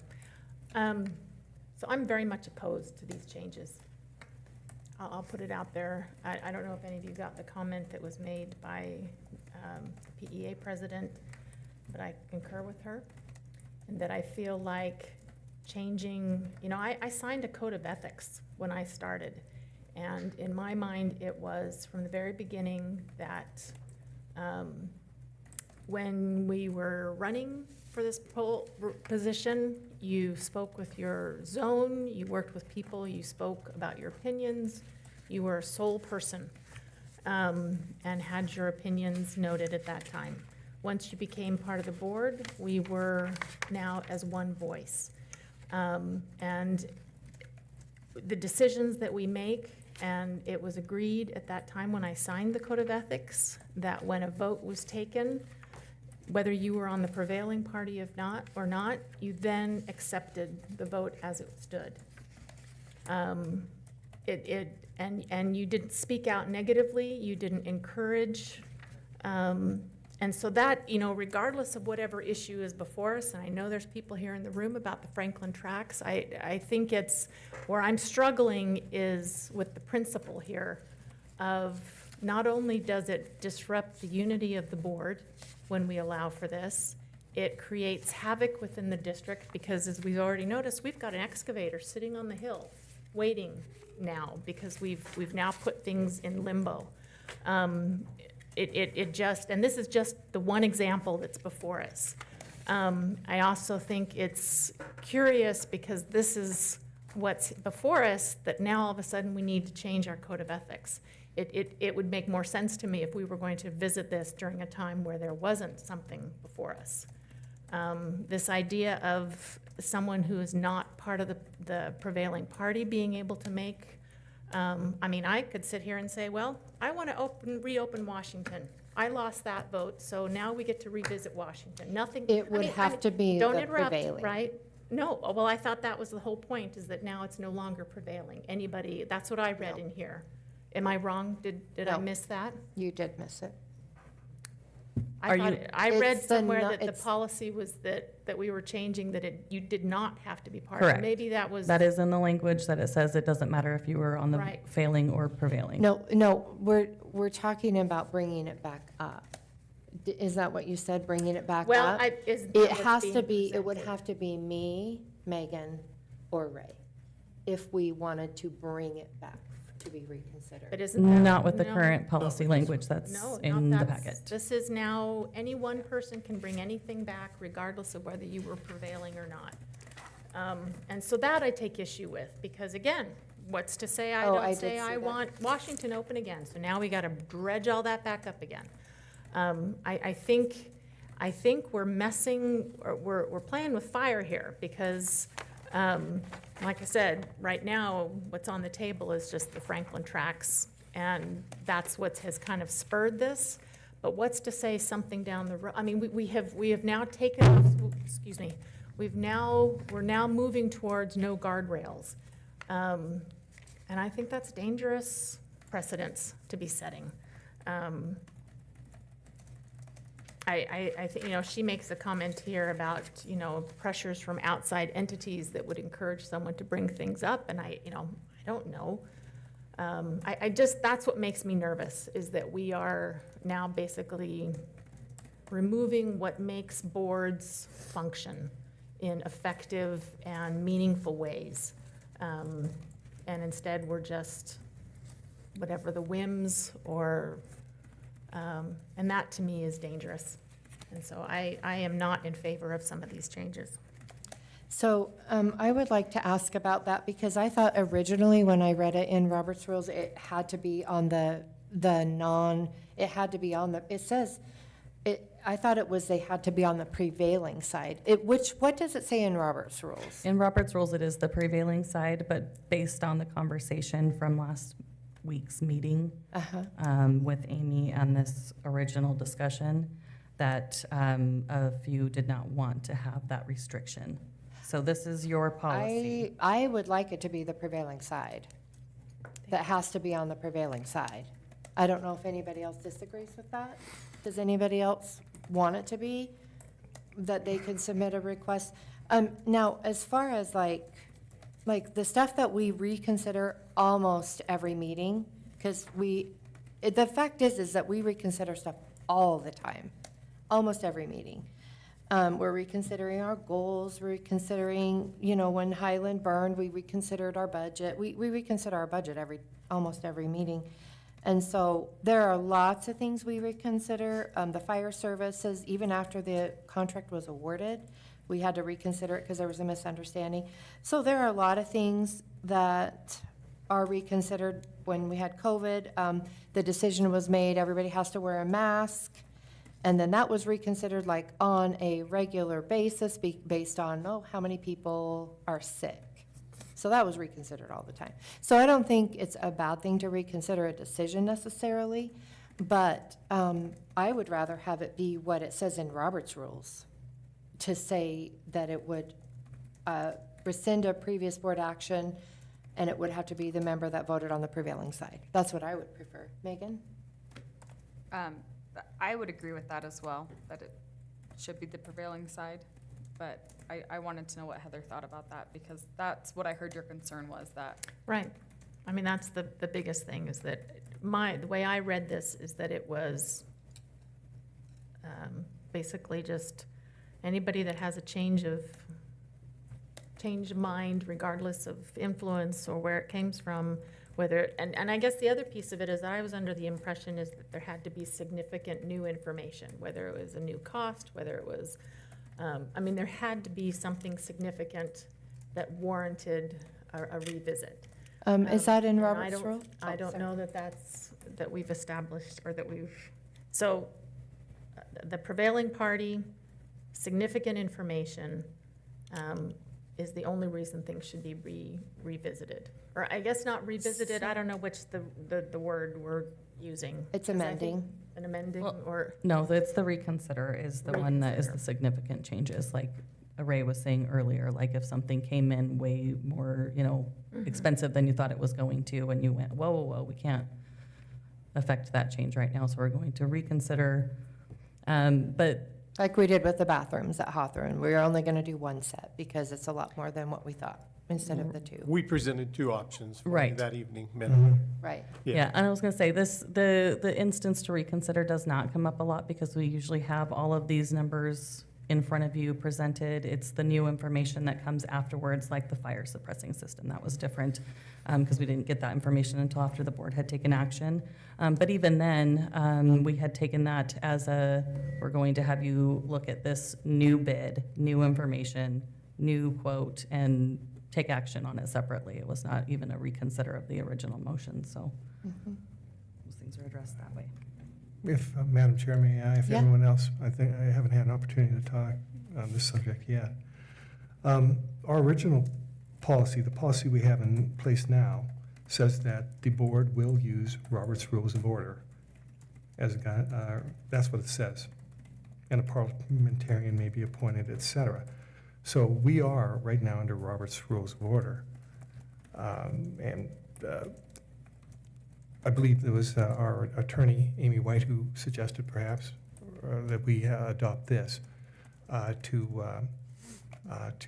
get things a little more orderly. But if I would look on page 60 and 61, it does talk about rescinding or amending, which is primarily what we're discussing now. And on page 60, under C, the motions to rescind or amend something previously adopted, it says, suppose, however, that after a meeting is over, you feel that the assembly made the wrong decision when it adopted some motion. And then on page 61, right under the box that says I move to amend or whatever, it says, you, in other words, a member, may make either of these motions, that would be to rescind or amend, regardless of how you voted on the original motion, and there is no time limit on making either of them. And so that's what Robert's Rules of Order says. And just to point out, this is Robert's rule. That's right. This isn't for small Well, boards. No, that's right. comment? No, If wait I may- till Ray is- Yeah, because may I- it's if I may not finish, true. please. And so, no, this is Robert's Rules of Order newly revised in brief, and then further on, it goes down to say at the bottom, the vote of a majority of the entire membership of the voting body, or a 2/3 vote, whichever this is the smaller number at the time. And so that's what Robert's Rules says right now. So we're currently under Robert's Rules, whether we adopt this new version or not, and that's what it says. And so I would like to stick with Robert's Rules of Order as we're currently under. This just refines it better, and it's condensed, and it's easy for us to understand. I yield my time to. So just Heather, did point you of- want so to? I've been Googling right here, and Robert's Rule of Order, every place I'm looking, it says you have to be part of the prevailing member in order to reconsider. If I may respond. Yeah, go ahead. Yeah, there are a lot of, Robert's Rules of Order is copyrighted, and it's had gone through many revisions. It is 149 years old now, and a lot of those older versions are not under copyright anymore. And so a lot of people will reprint that and put the information out, but it's not the official Robert's Rules of Order because that's copyrighted. And so what you Google isn't, one might Google isn't always necessarily true. But this It's not this Google, is. No, Well, research. this is, Finish. please let me, don't interrupt. This is official, and that's why our attorney recommended that we adopt it, and it is definitive. And if we all have it, it's very concise and easy to read, and I think that was a good suggestion. And, we do have a parliamentarian here, and she's got the latest edition of the rules, and and she's well familiar with them, and we are under them right now.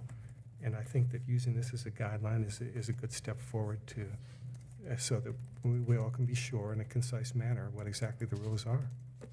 I yield. Devil's advocate? So if you vote to allow anyone, why wouldn't I also then vote to revote that and revote that? You see what I'm saying? If You there's can. no, and how does that create a productive working board? May I Right? reply? Well, that's why, again, the rescission, et cetera, and Renee is, really educated me a lot on this when I was talking to her this afternoon. But that's why we have provisions in here that the policy is not abused, and that's why we have in the proposed policy under reconsidering, amending, or rescinding the previous board action, that you cannot do it with an option of either 6 months or a year. And so I think that makes provision so that this is not abused. And I think that's why Renee put it in there. Am I correct, Renee? Yeah. And so we, as colleagues, again, our current meetings of the board operating protocols says that, for example, in point 19, we agree to avoid words and actions that impact people negatively and personally. Prior to making decisions, we expect to debate and have a full discussion of different points of view in a safe, open, honest, and respectful environment. And I think if we have this guideline here, it's going to help us to achieve that. But also, too, there is a provision in here that, just as far as collegiality, we agreed we're not going to abuse this, and that also specifically now, Renee made the point to do the hard work to put in here that, we will have a limit of it, 6 months or a year, to further ensure that this isn't abused. I yield. I'm comfortable with, I guess if that's the wording in Robert's rules, I'm comfortable with that. But again, the biggest change that we're making here is it used to say the procedure shall, this really is the biggest change.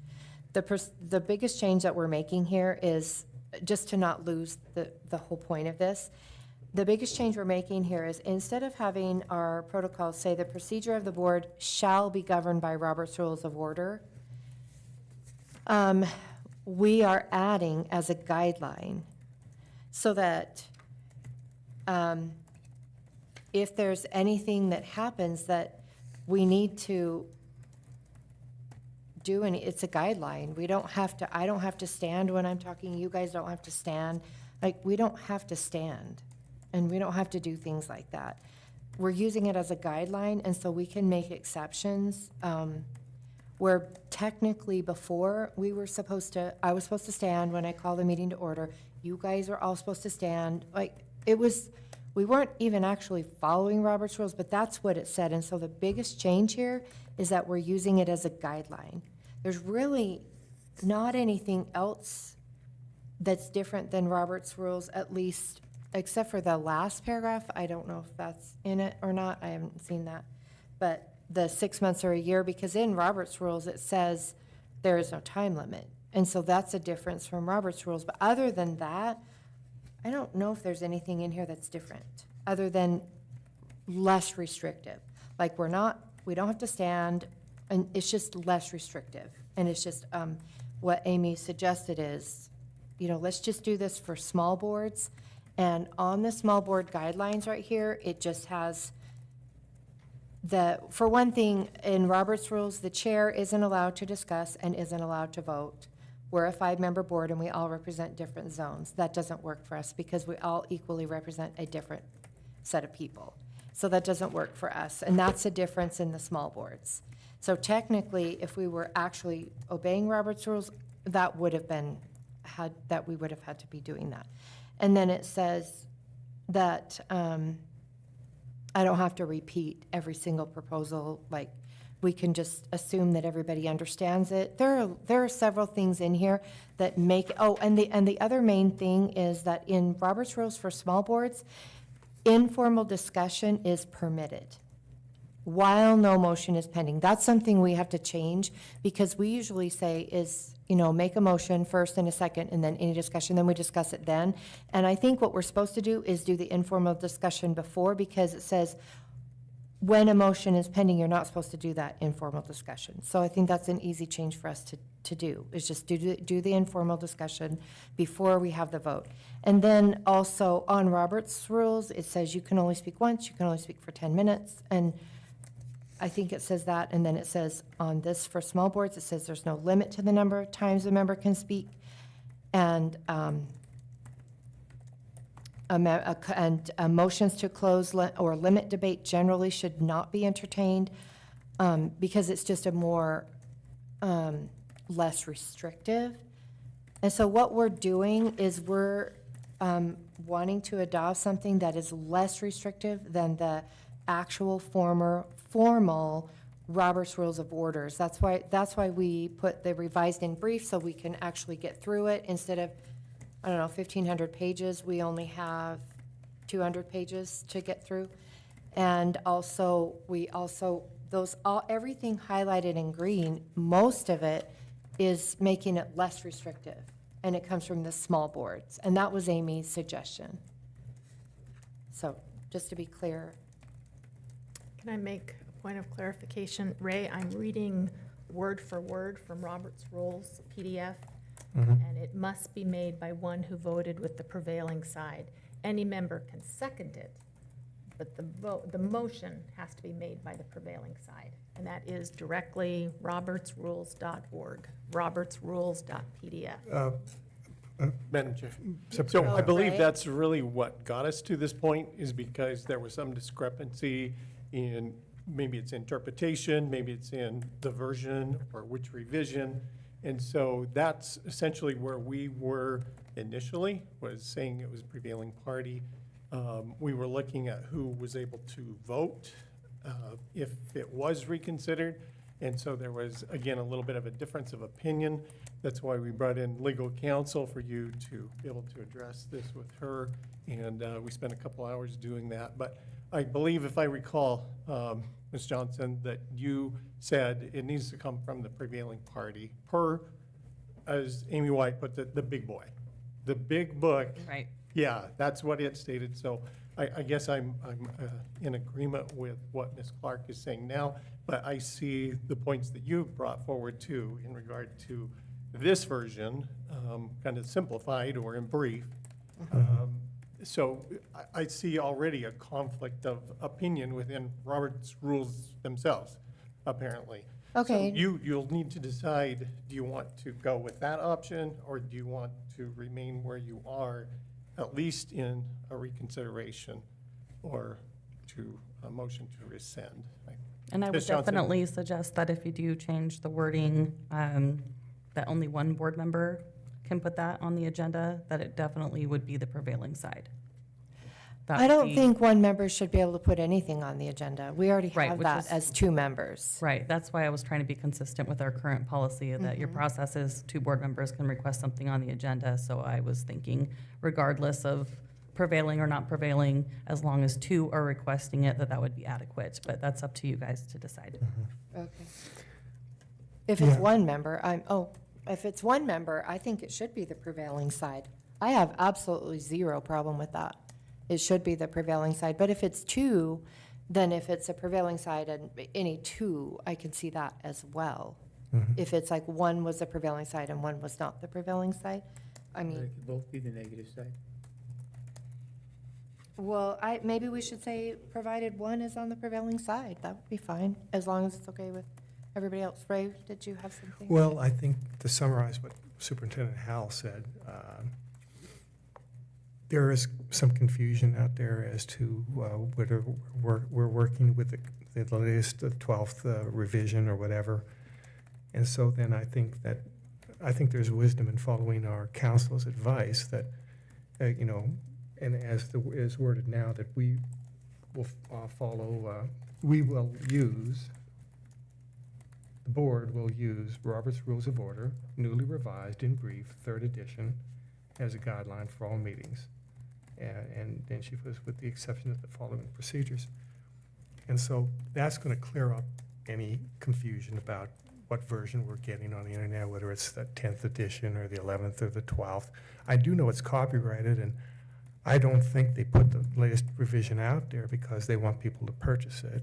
And there is always a danger that we're going to come up with the wrong, something that's been revised.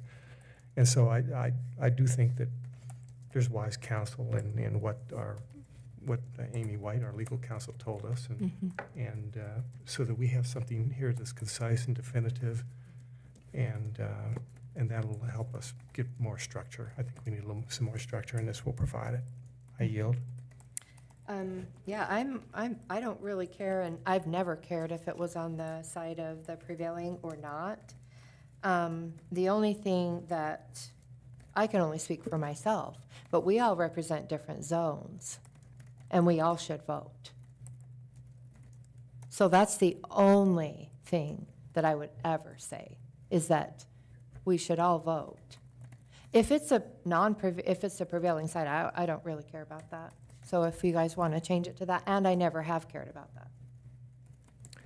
I'm flexible on that also, but I do think we need we need to have a definitive guide, and I think, I trust the counsel of Amy White. She's a very, has excellent credentials, and she's served us well, and I think she came up with a good idea, and I'm inclined to go along with her opinion. I'm fine with going along with her opinion, but I'm also totally fine with saying, provided one member was on the prevailing side. I don't have a problem with that. I think that would be the most helpful, because there's not gonna be a change of vote if it's the two yeah, if that it's the failed two anyway. That failed anyway. I bringing it don't- back up. Like, I think you need to have at least one that Yeah. wants to change their mind, so. Yeah, and in that case, we probably don't need a time limit, because one person can change the vote. And they should always be able to change a vote in future boards or whatever. But anyway, so if everybody's okay with adopting this on first reading with that change, that provided one member is on the prevailing side, then is that, And what about the timeline? I worry about the timing, putting a time limit on it, because That's not included in this proposal. We're not limiting the time. That's in the Roberts Rules of Brief, but that is also part of that. The guidance for small boards is that there is no limit on time, and there is no limit to the number of times you can speak, but there should be an order to nobody speaks twice before everybody's had the chance to speak. and that's in the Roberts Rules for small boards. Right. Yeah. I think, Mr. Facer, were you talking about a decision before it to be reconsidered, or? Oh, Yeah, not sorry. necessarily the time of how much you speak. I see what you're saying. I'm sorry. Yeah. Yeah, Okay. you're right, where it says after, Okay, 6 months to a year. 6 months to a year. Mhm. And I agree with Heather. I mean, if, how many times can you bring it up over and over and over again if we don't have a time limit? But on the other hand, I worry that if we put a time limit on it, maybe something might come up that now we can't do anything for 6 months because we put I'm fine with striking the time limit. I'll clarify the way that I've worded this policy, and this was the discussion that I had with Ray earlier, is that it doesn't prevent you from making a motion to reconsider or rescind.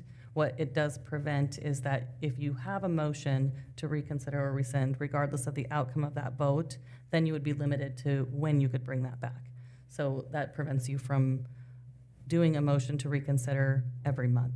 You know what I'm saying? There's a difference between once you voted on that motion, then you have your time limit. But it's not saying that you have to wait 6 months to a year before you can make that motion. Right. I will say, unless you had something else to say, Jim. Well, I was gonna say, I mean, who knows this?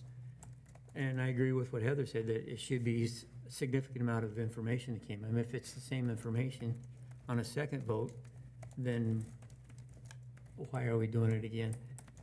Other than maybe somebody just changed their mind, but I worry that, and I don't know I can't even think of a scenario where we would say, we voted on something and then tomorrow we gotta live with it for the next 6 months because we didn't know all the information or something. I will give you a couple of examples. One is the high school burned down. So then you change your mind, like, oh, we can't do this now. We need to change our priorities. A second thing is, say there is a vote and new board members join. There's either 3 in an election that can join at one time or 2. And if the public doesn't like what the board has decided and the public chooses to choose different board members, those new board members should be able to make whatever changes they want to, because that's the voice of the people.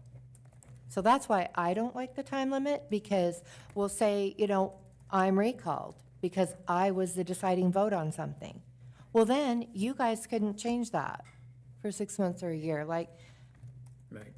Well, I mean, I there have a hard are time with the time limit. exceptions. I have a hard time with the time limit. I Already think worry about how that it's. those examples, both of those examples are putting a time limit on when you can make a motion, but that's not the language that's in the policy. It literally is stating if you've already had a motion to reconsider or rescind and you've voted on that, then you would be limited to the time. Right. Not that a board has changed or the school burned down and you can't make that motion to reconsider until 6 months. You can make that motion to reconsider at any time, so Provided- long as it's not been made already. That's That's what the I'm difference. talking It's about. like- If it has been made and it's already been voted on, and then a new board takes their seat, then it still does apply to them if they have already made a vote to rescind or And that would be reconsider. significant new information or changes, which is a new board member, and that's a significant change, and it would just be a new motion, and they would request to put that on the agenda. I guess you can call anything a new motion, but So if I may ask a question for Renee. So your provision for the time limit there is to prevent abuse. Because if things change, the board changes, events change, there's a fire or whatever, somebody can make a new motion. And they can do that at any time. But this is to prevent people from taking the same motion that has had no changes and just bringing it up again and Yes. again. And that's where the time limit is. Am I correct? Yes. Does that answer your question? No, that's what I understood that. And just like Heather said, so, if we wanted to readdress Washington Elementary now, what's going to stop us from doing that this month and next month and the next month, and it all gets turned down every time? well, somebody from the prevailing party would have to be a part of it if we change it to that. Right. I And think I'm all, fine with that. yeah, I think also in a case like that, we're talking about we've had a reduction in force, Right. and our budget has been affected, and we've got, Policy 93 and all these other things. So some of these decisions, require quite a bit of planning because you would have to redistrict and everything else. And so that in itself kind of reduces the chance that it's going to be abused in that manner. And I agree with it. I'm just saying that's a scenario that could be. Not that we would do that. I mean, we probably know better than to do that. And on the other hand, if I don't know how I want to say that, if we want to be decent about the whole thing, we won't bring it back up again and again and again, just because we know that it's just going to keep getting turned down or whatever. But and I agree. I don't think there should be a time limit. And if we do I guess if we have to have two parties on there. One has to be at least on a positive vote. Then I don't have a problem with it. I'm just Question? So how will we determine what's considered significant information? Because That isn't obviously- in here. What's that? That isn't in here. Right, Right, but very subjective. very It's very subjective. subjective. It is very subjective, but I think that also is one of those guardrails that I have always worked under, is that there needed to be significant information. A new board member, fire, The budget's reconsidered every time. budget, right. But the it- budget it's is new every month significant anyway. information. it's a different budget every month. So There pretty isn't fluid. anything subjective in Robert's rules, and that is subjective. So where did that come from originally? I don't Renee? know. Do you know? That is in Robert's rules, but that's just for the motion to reconsider, is that significant new information is the standard.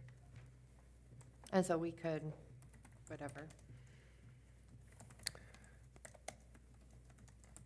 I would like to see that still in the policy. And it would just apply to That one would only apply to reconsider. And that's fine. And it wouldn't You apply talking to a timeline? amending No, or not the rescinding. timeline, but just that significant information has to be received. So that would just only apply, so we'd add a sentence saying that if something is reconsidered, it would have to be based on significant new information? Like, it's only reconsidering, not amending or Right. rescinding. Right. Does that complicate it too much? No, it's Robert's rules, it's what you're adopting, and I think that if we make that statement in policy, that's just fine, it's kind of sticks It's with You're it's saying already it- there. Yeah. It's actually already there because we're adopting Robert's rule. Which Right. a couple of those things that are in there, that, this section. I mean, we're restating some of them, why not the ones that? No, these are the On the exceptions. section that I have about, that the motion to reconsider or rescind cannot be made if these certain things have happened. That is part of Robert's rules, but it is kind of restating it in policy just for clarification for the board to know, like, when you're making that kind of a motion, these things can't have occurred. Because, reading through that many pages to try and find what can and can't, then restating that in policy is fine, and I think it could be the same thing with significant information on reconsider. As just another sentence. Madam Chair, Megan? sorry to interrupt and throw a monkey wrench in this, but I know we're already at 5:30. I have a baseball game I have to get to for my 9-year-old at 6. So I'm just hoping that we can finish this discussion and maybe we email in our goals and see them that way. We can just put the So do you goals on want another to table meeting. the goals? Yes. I would second Should I that. make a motion that we table the goals until the next Well, meeting? I would second. I wouldn't even do a motion. We're not noticed for Okay. action on the board goals. These were just to review. Okay. But if everybody would send in what they would like to see, that would be great, because then we can add that to next week's regular board meeting agenda, and you guys can look at that ahead of time. Okay. Okay. Thank you. Sorry. So, I think we've got several options here. Are we ready for a motion? We need a motion? So the first thing that you're up for motion is consider adopting the policy changes to 2201, meetings of the board. And I'm taking from the conversation that you would like to add some of those provisions, which We is. need to clear up what the I'll- provisions yes. are. I'll- I I will state a value motion. Megan's time. I will state a motion, and then we Just can, For clarification, so the board doesn't feel rushed into a decision tonight without having all the information. so, And so rather than say generically with what you talked about, I think we need to specifically identify that. Absolutely, and then that's what I was gonna say is, if you're going to do that, then we need to review which provisions you would like in there, and then make a motion that with the revision to add this statement, and this statement that we're going to adopt on first Table until reading. next week? okay, so I would make a motion to adopt on first reading this as it is written, with the exception that to add under meeting conduct and parliamentary procedure that a member cannot speak twice till all members have had a chance to speak. And under agendas, under reconsidering, that any 2 members may submit a request, provided one of the members was on the prevailing side. And then add a sentence that says, if an item is to be reconsidered, it has to have had some significant new information. Is there anything else? And the last thing is to strike the time limit. So we would strike that time limit, but then we would be adding these other. So, is there a second? I'll second. As I understood our conversation, that's pretty much what everyone was wanting, so. I thought so too. So, okay, so all in favor? Aye. Aye. Aye. Any opposed? Aye. Okay, so the ayes have it, we accepted this on first reading, but we'll have a second reading. So I can bring it up. This is adopt on first reading, which you're allowed to do for your board policy. And we can change it. It doesn't mean that it's revisited, or we can change it anytime we want and Right, adjust policy it. changes come Yeah, constantly. anytime we want. Anytime, and it doesn't, the rules don't apply to policy changes of our operating principles, procedures. So the last thing on the agenda is I already did that one. Okay, so the last thing on our agenda is consider authorizing a change order for the Franklin Middle School track. And is there a motion to consider authorizing a change order for the middle school track to change the project bid from a 3-lane track to a 6-lane track? Are we going to have some debate on this? Oh, Are we I'm so sorry. gonna- I know Megan's got to go, though, and Making I'm sure sure that Megan Megan wants to can vote. get out of here that, okay, It can be a couple minutes let's later. discuss this before I make a motion. I'm sorry, I was just worried about you having to leave. Yeah, well, I'm sure she wants to vote on this issue, yeah, so. Let us know when you need I to go. agree. I need to go too. Okay, and Jim has to go also. So, I mean, I'll just make it brief. I think, what, would you like to go first? I thought, Oh, Renee, yeah. or I thought she was going first. Anyone, please. Go ahead.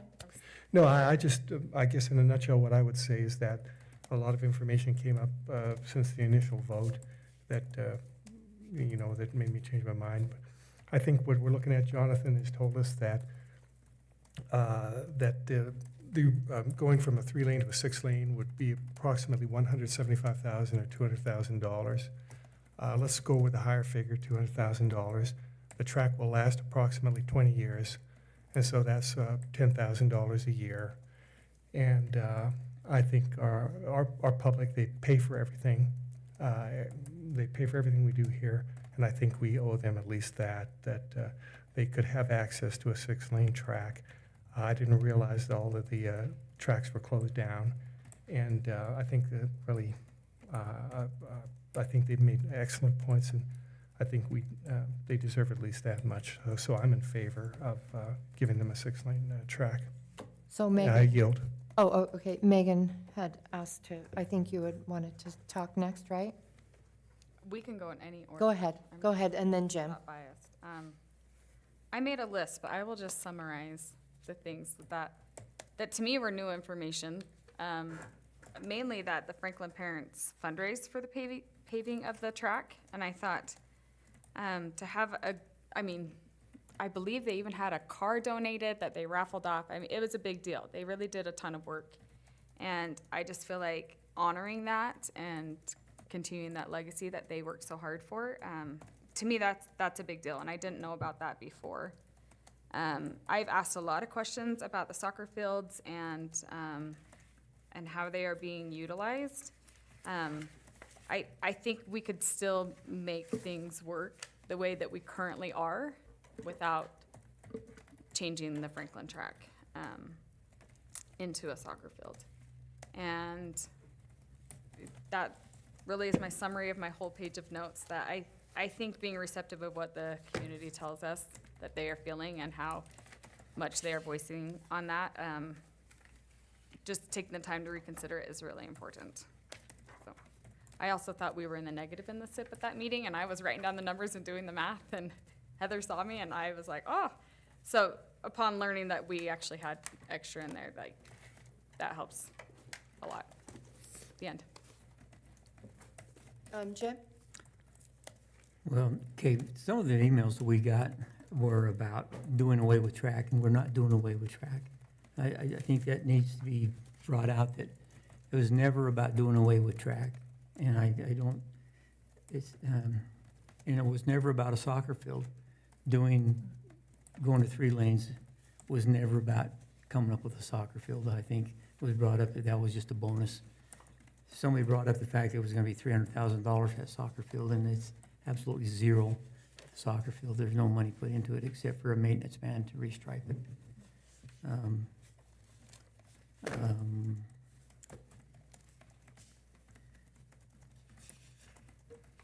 I think, okay, the big reason what we're doing this is because of cost and maintenance. And then maybe it's a 20-year track, but it has to have maintenance every so often, and I don't know how often that maintenance comes up, but it's just be twice as much maintenance to take care of a 6-lane as a 3-lane. We do have some extra money, but if we spend all of our, we need to be good stewards of the money. That says right in our policy that as a member of the school board, we need to be good stewards of the money for the school. And now, maybe you can, Dr. Howell, maybe you can correct me on this, but the money we used to get from the state for our capital improvement stuff came every year, but now we got all this money in one lump sum. We were able to use it for Highland. Now we won't get any of that money for the 9 years, right? Correct. So under House Bill 521, Right. they did away with the lottery distribution that the district typically receives of about $1.2 million, and it was received in one lump sum. Right. So we did, I asked the board to consider using $30 million of that for the Highland project and putting away about $12.5 million that we would use essentially over the 10-year period, which they predicted is how long that 521 school modernization funds would be in effect. Right, so we won't get So any more that money 12.5 goes to all projects at Right. this point forward. for the next 9 years. Yes, Because we've already gone 1 year, so Right. we're past 1 year. correct. And so I mean, I can understand and I appreciate, what everybody's concerned and their heartfelt love for track. And I love track. And I've had my own personal children and my grandchildren involved in it, and they've done really well. And, it's been a great thing for them. As we look at what Alameda has done with their 3-lane track, our last city meet, Alameda earned 98 first-place medals. Irving earned 33, and Franklin got 30. So Alameda, with their 3-lane track, actually had over half of the first-place medals in their 400. In the 400 race, out of the 6, they took 4 of the first place. It can be worked and it can be done. We're not doing away with field events. The field events are still right, and they're going to be using them. I think I heard the idea that we could use, if we had 6 lanes, we could use Franklin for all of the district meets, or all the city meets. And what that would do is that would limit 2 days away from their practice, take 2 days away from their field for practice. And they don't practice on Monday, they only practice on Tuesday through Wednesday. That means they'd only have 2 days for practice, because you'd have to have one of those days for 2 other teams to play there, and one of those days for Franklin and another team to have their meet there. I think having the meets at the high schools is great. They got 8 lanes, they can do it faster. Your meets won't go as long. You got concessions, you got great bathrooms, they're a great track. And what we want to save that maintenance money for is to make sure that we maintain our tracks at the high schools in good shape for all of our track meets throughout the school district.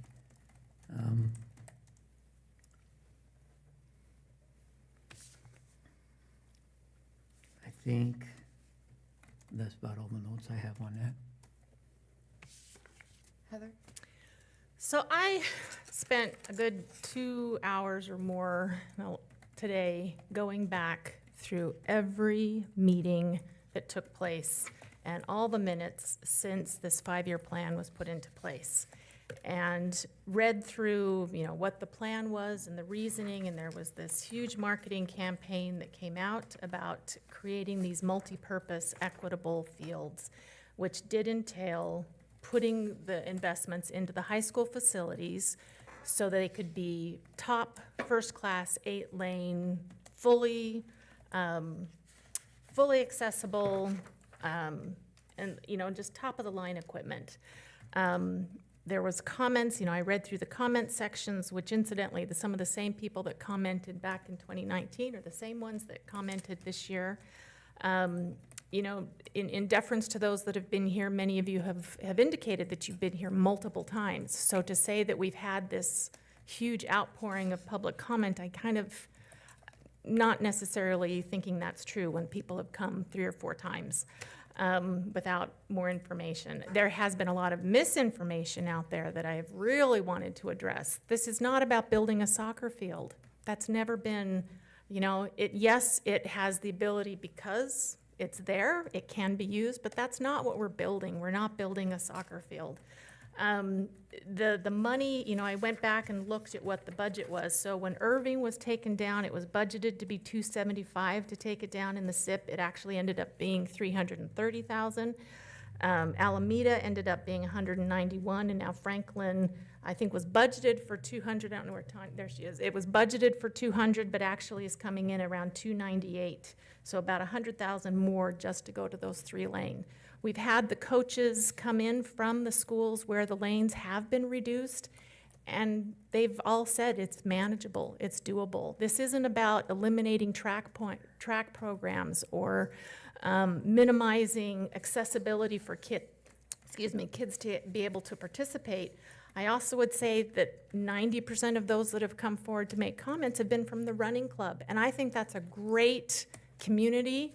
You obviously have a lot of support. You obviously have a lot of, and I think that's great, but I'm almost thinking that the appeal needs to be to the city.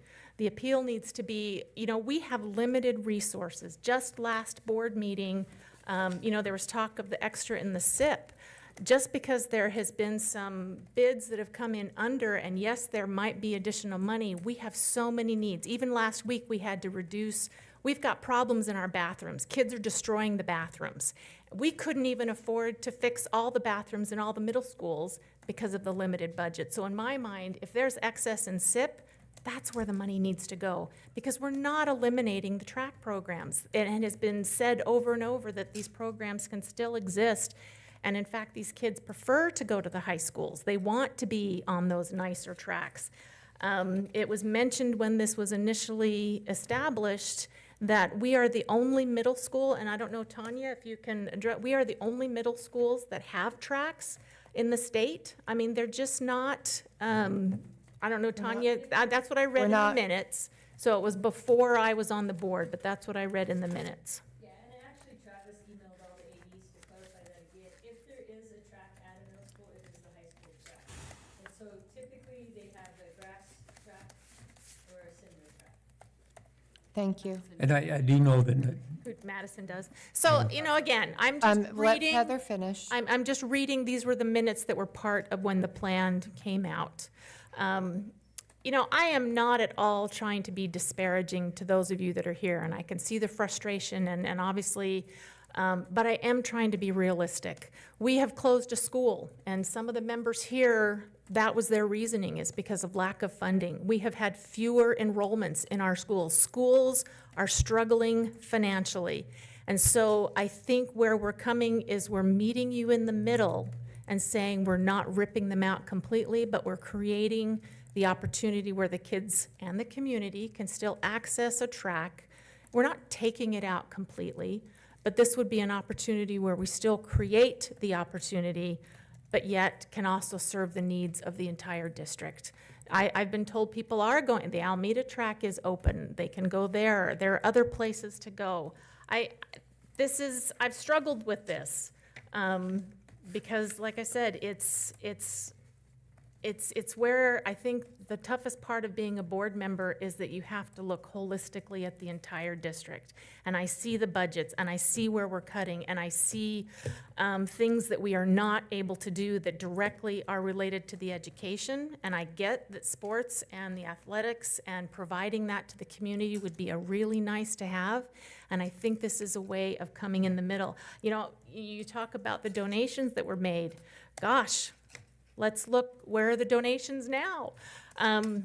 I don't know. Like I said, this has been a tough thing, but as I've looked at the research, I've looked at the data that the SIP committee and the minutes that they,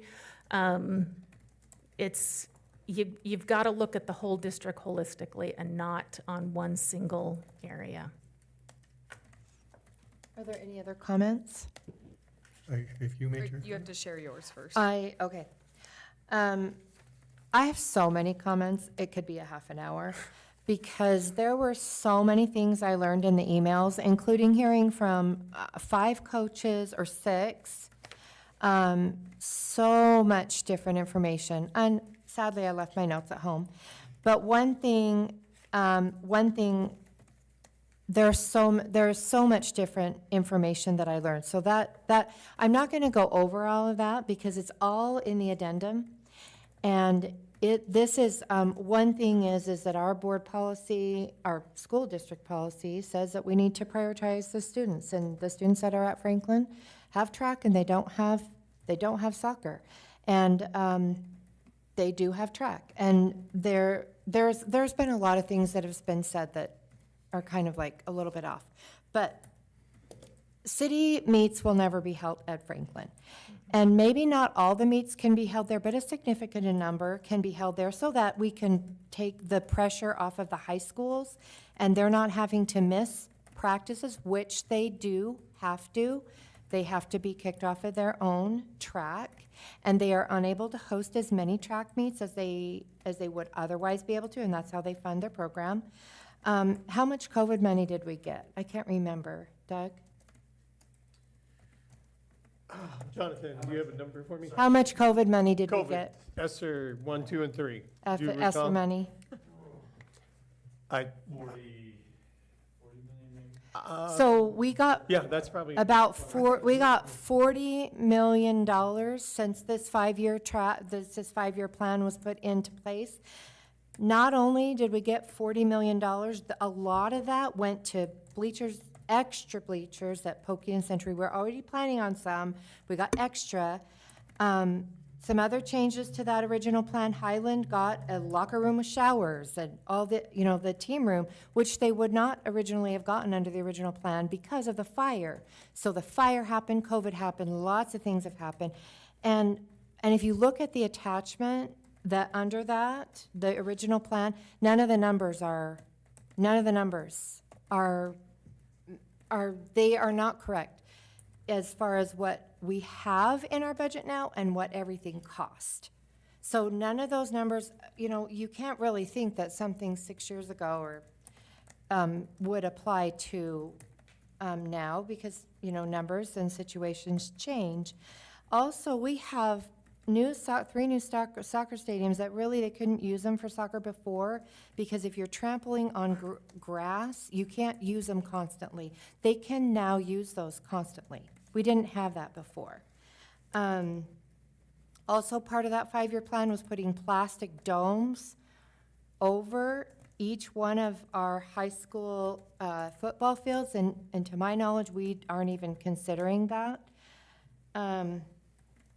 I actually really could go on for quite a bit of time, but it's already in the addendum, and I went to Franklin, I ran on gravel, and so Sherry Van Orden, Mr. Koval, my art teacher, got with Sherry Van Orden and said, we need to help these kids, because Alameda had a paved track, and Irving had a paved track, but Franklin did not have a paved track. So Mr. Koval got with Sherry Van Orden, who got with several prominent members of the community, and they decided to fundraise. They had a car donated. They sat at the mall selling raffle tickets on Saturdays. And it was a community effort, and it was highly emotional. And so I ran on gravel, and then the year after I left, the track was paved, which was awesome. So now all of my children got to run on a paved track. And I'm so thankful for that. And it actually was not comfortable running on gravel. Anyway, I do agree that respecting, the wishes of the community, it's not just the running club. The running club is 200 people, but they're all just as valuable members of the community as anybody else. But it's also respecting our student athletes, because all of our tracks are locked down, and our high school, middle school, nobody can practice after hours on a weekend. They can't even practice jump. They can't practice anything, jumping in the jumping pit, except for at Franklin. They can practice the jumping pit, and they come as far as American Falls. They come from all over to use that jumping pit because everything else is locked up, because it's part of the track. So the jumping pits and the tracks are locked up. The high school tracks are locked up. So the community can't use it, and student athletes can't use it other than in their hours of practice. So the Franklin track, and as said in the emails, You really can't do hurdles, and it might be a matter of opinion, but from the track coaches, and I believe it was the one from Pokey, they said you cannot do the hurdles in an appropriate way on the narrow lanes. And a different coach talked about the relay, passing off the baton.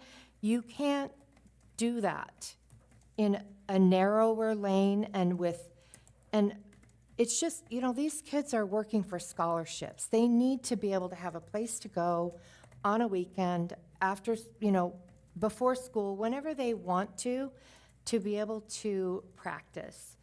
And when you look at our budget, our budget is really significant, and $175,000 out of the budget isn't going to open a school.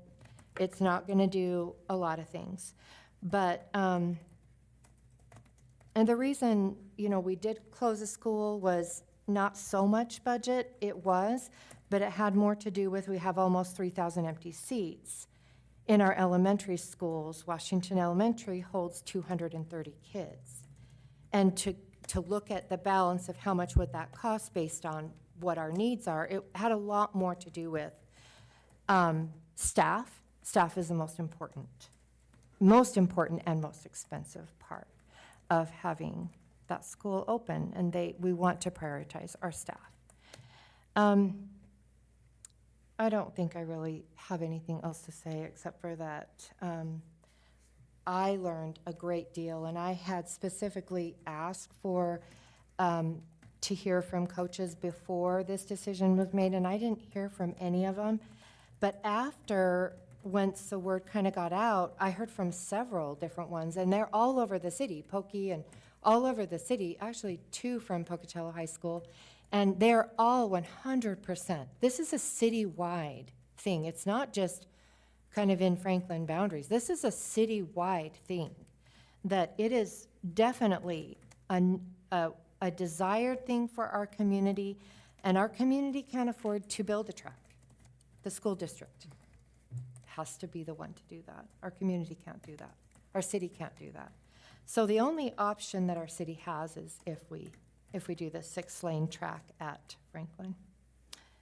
And that's about all that I have to say. Can I ask a clarifying? You said the tracks, the lanes were narrower. Are we building the lanes aren't the normal size lanes? What they do is they have a machine that lays down a 9-foot track. And so they have to divide that into 3 lanes. I'm not positive. I'm thinking that a normal legal size track is like 36 inches or 38.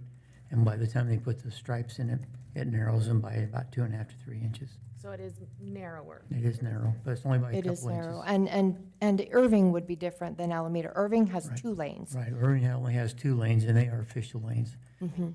Alameda has 3 lanes, and they're narrower by a couple, maybe 2 or 3 inches. So another question I have, and Jonathan, sorry. So can you address or talk to the maintenance? I mean, there's the install, but then what has the maintenance? Because the other thing I was going to ask is on the minutes I pulled up on the SIP plan is that the other 2 tracks, where did it go? They were put rubberized, and Correct. yet under the plan for Franklin, there was nothing. So are those other 2 rubberized? The other 2 are rubberized, and Franklin will be rubberized as well. So when it comes to tracks, they're fairly simple. There's the base, there's the asphalt, and then there's the rubberization on top. And so any one of those 3 elements can fail. For example, the reason why we said, okay, we need to do something with Franklin because there's a big doop-de-doo. Remember, I mentioned that. So how many lanes does that take out? Just curious. So right now, how many lanes are fully functional? I'm I'm sure I would someone say from the 3. running When I track walked it, I would think it know. was, well, again, How many lanes 3. are actually, Yeah, I mean, they can still, Jump over the doop-de-doops. yeah, it's just so that it's you not can never functional have. today as a 6-lane. And they Again, do, there was practice, and obviously the running clubs were on there. Right. It's just the liability of our student athletes, catching, again, some of the great athletes catching a toe and, braking, whatever. So that's, So, sorry, my initial question then was just maintenance. yeah, so the maintenance, so any one of those three can fail. Primarily, it's the rubber that goes first, and it's around, what I've experienced, 10 to, 13-ish years that you have to look at that. It can be done in different sections of that. We've had to do that at Century Track, and just so you know, that track we're looking at, because that's starting to fail as well, and so, but again, that's what, 25 years. So nothing So- at Alameda or Irving yet? There's no Correct, maintenance no, cost to from the those times that once they're in? they've done that. Again, we did learn things at Alameda that we improved upon with Irving being the first. But did that answer your question? It did, it sure did, thank you. Madam Chair. One other, oh, go ahead, Jim. Well, I was just going to say, to revisit some of your comments, I know that District 92, Bonneville District, their middle schools do not have a track. They do practice at the high school tracks, so they use that. Also, you said that Franklin was the only one that had jumping pits, and that's not true. The other two schools also have their jumping pits. So there is actually, that would actually give. From what I Yeah, and they're understand, unlocked. the other two are unlocked, but from what I understand from the jumping coach, those aren't the quality as Franklin, just to be clear. I don't know about that. It's true. Be curious what that would cost to fix those. One other point I will make is that when this project was conceived, it really was having to do with soccer. It was centered around soccer because the high schools needed a place to have soccer. And we had discussions about the girls' Highland soccer practicing at Alameda Middle School, which everything has changed now. But also, the very first, if you watch that video that was put out, the tracks were to be torn up, and it was only going to be a walking path without any rubberization. That was the original plan. So there's nothing wrong with kind of, as we grow and as we have needs and as we see that the community didn't like that, we then changed it to, okay, we are going to rubberize it. That was a change based on community response and feedback from coaches and runners. That was a change from the original plan. There's a lot, and I guess my point with saying all the changes is just because it's not a bad thing to change. It's actually, all the COVID money we got, that's a really positive thing. We had a lot of really good things happen. Change isn't bad. It can be good. And in this case, we might not have had the budget in the SIP before, but we do now.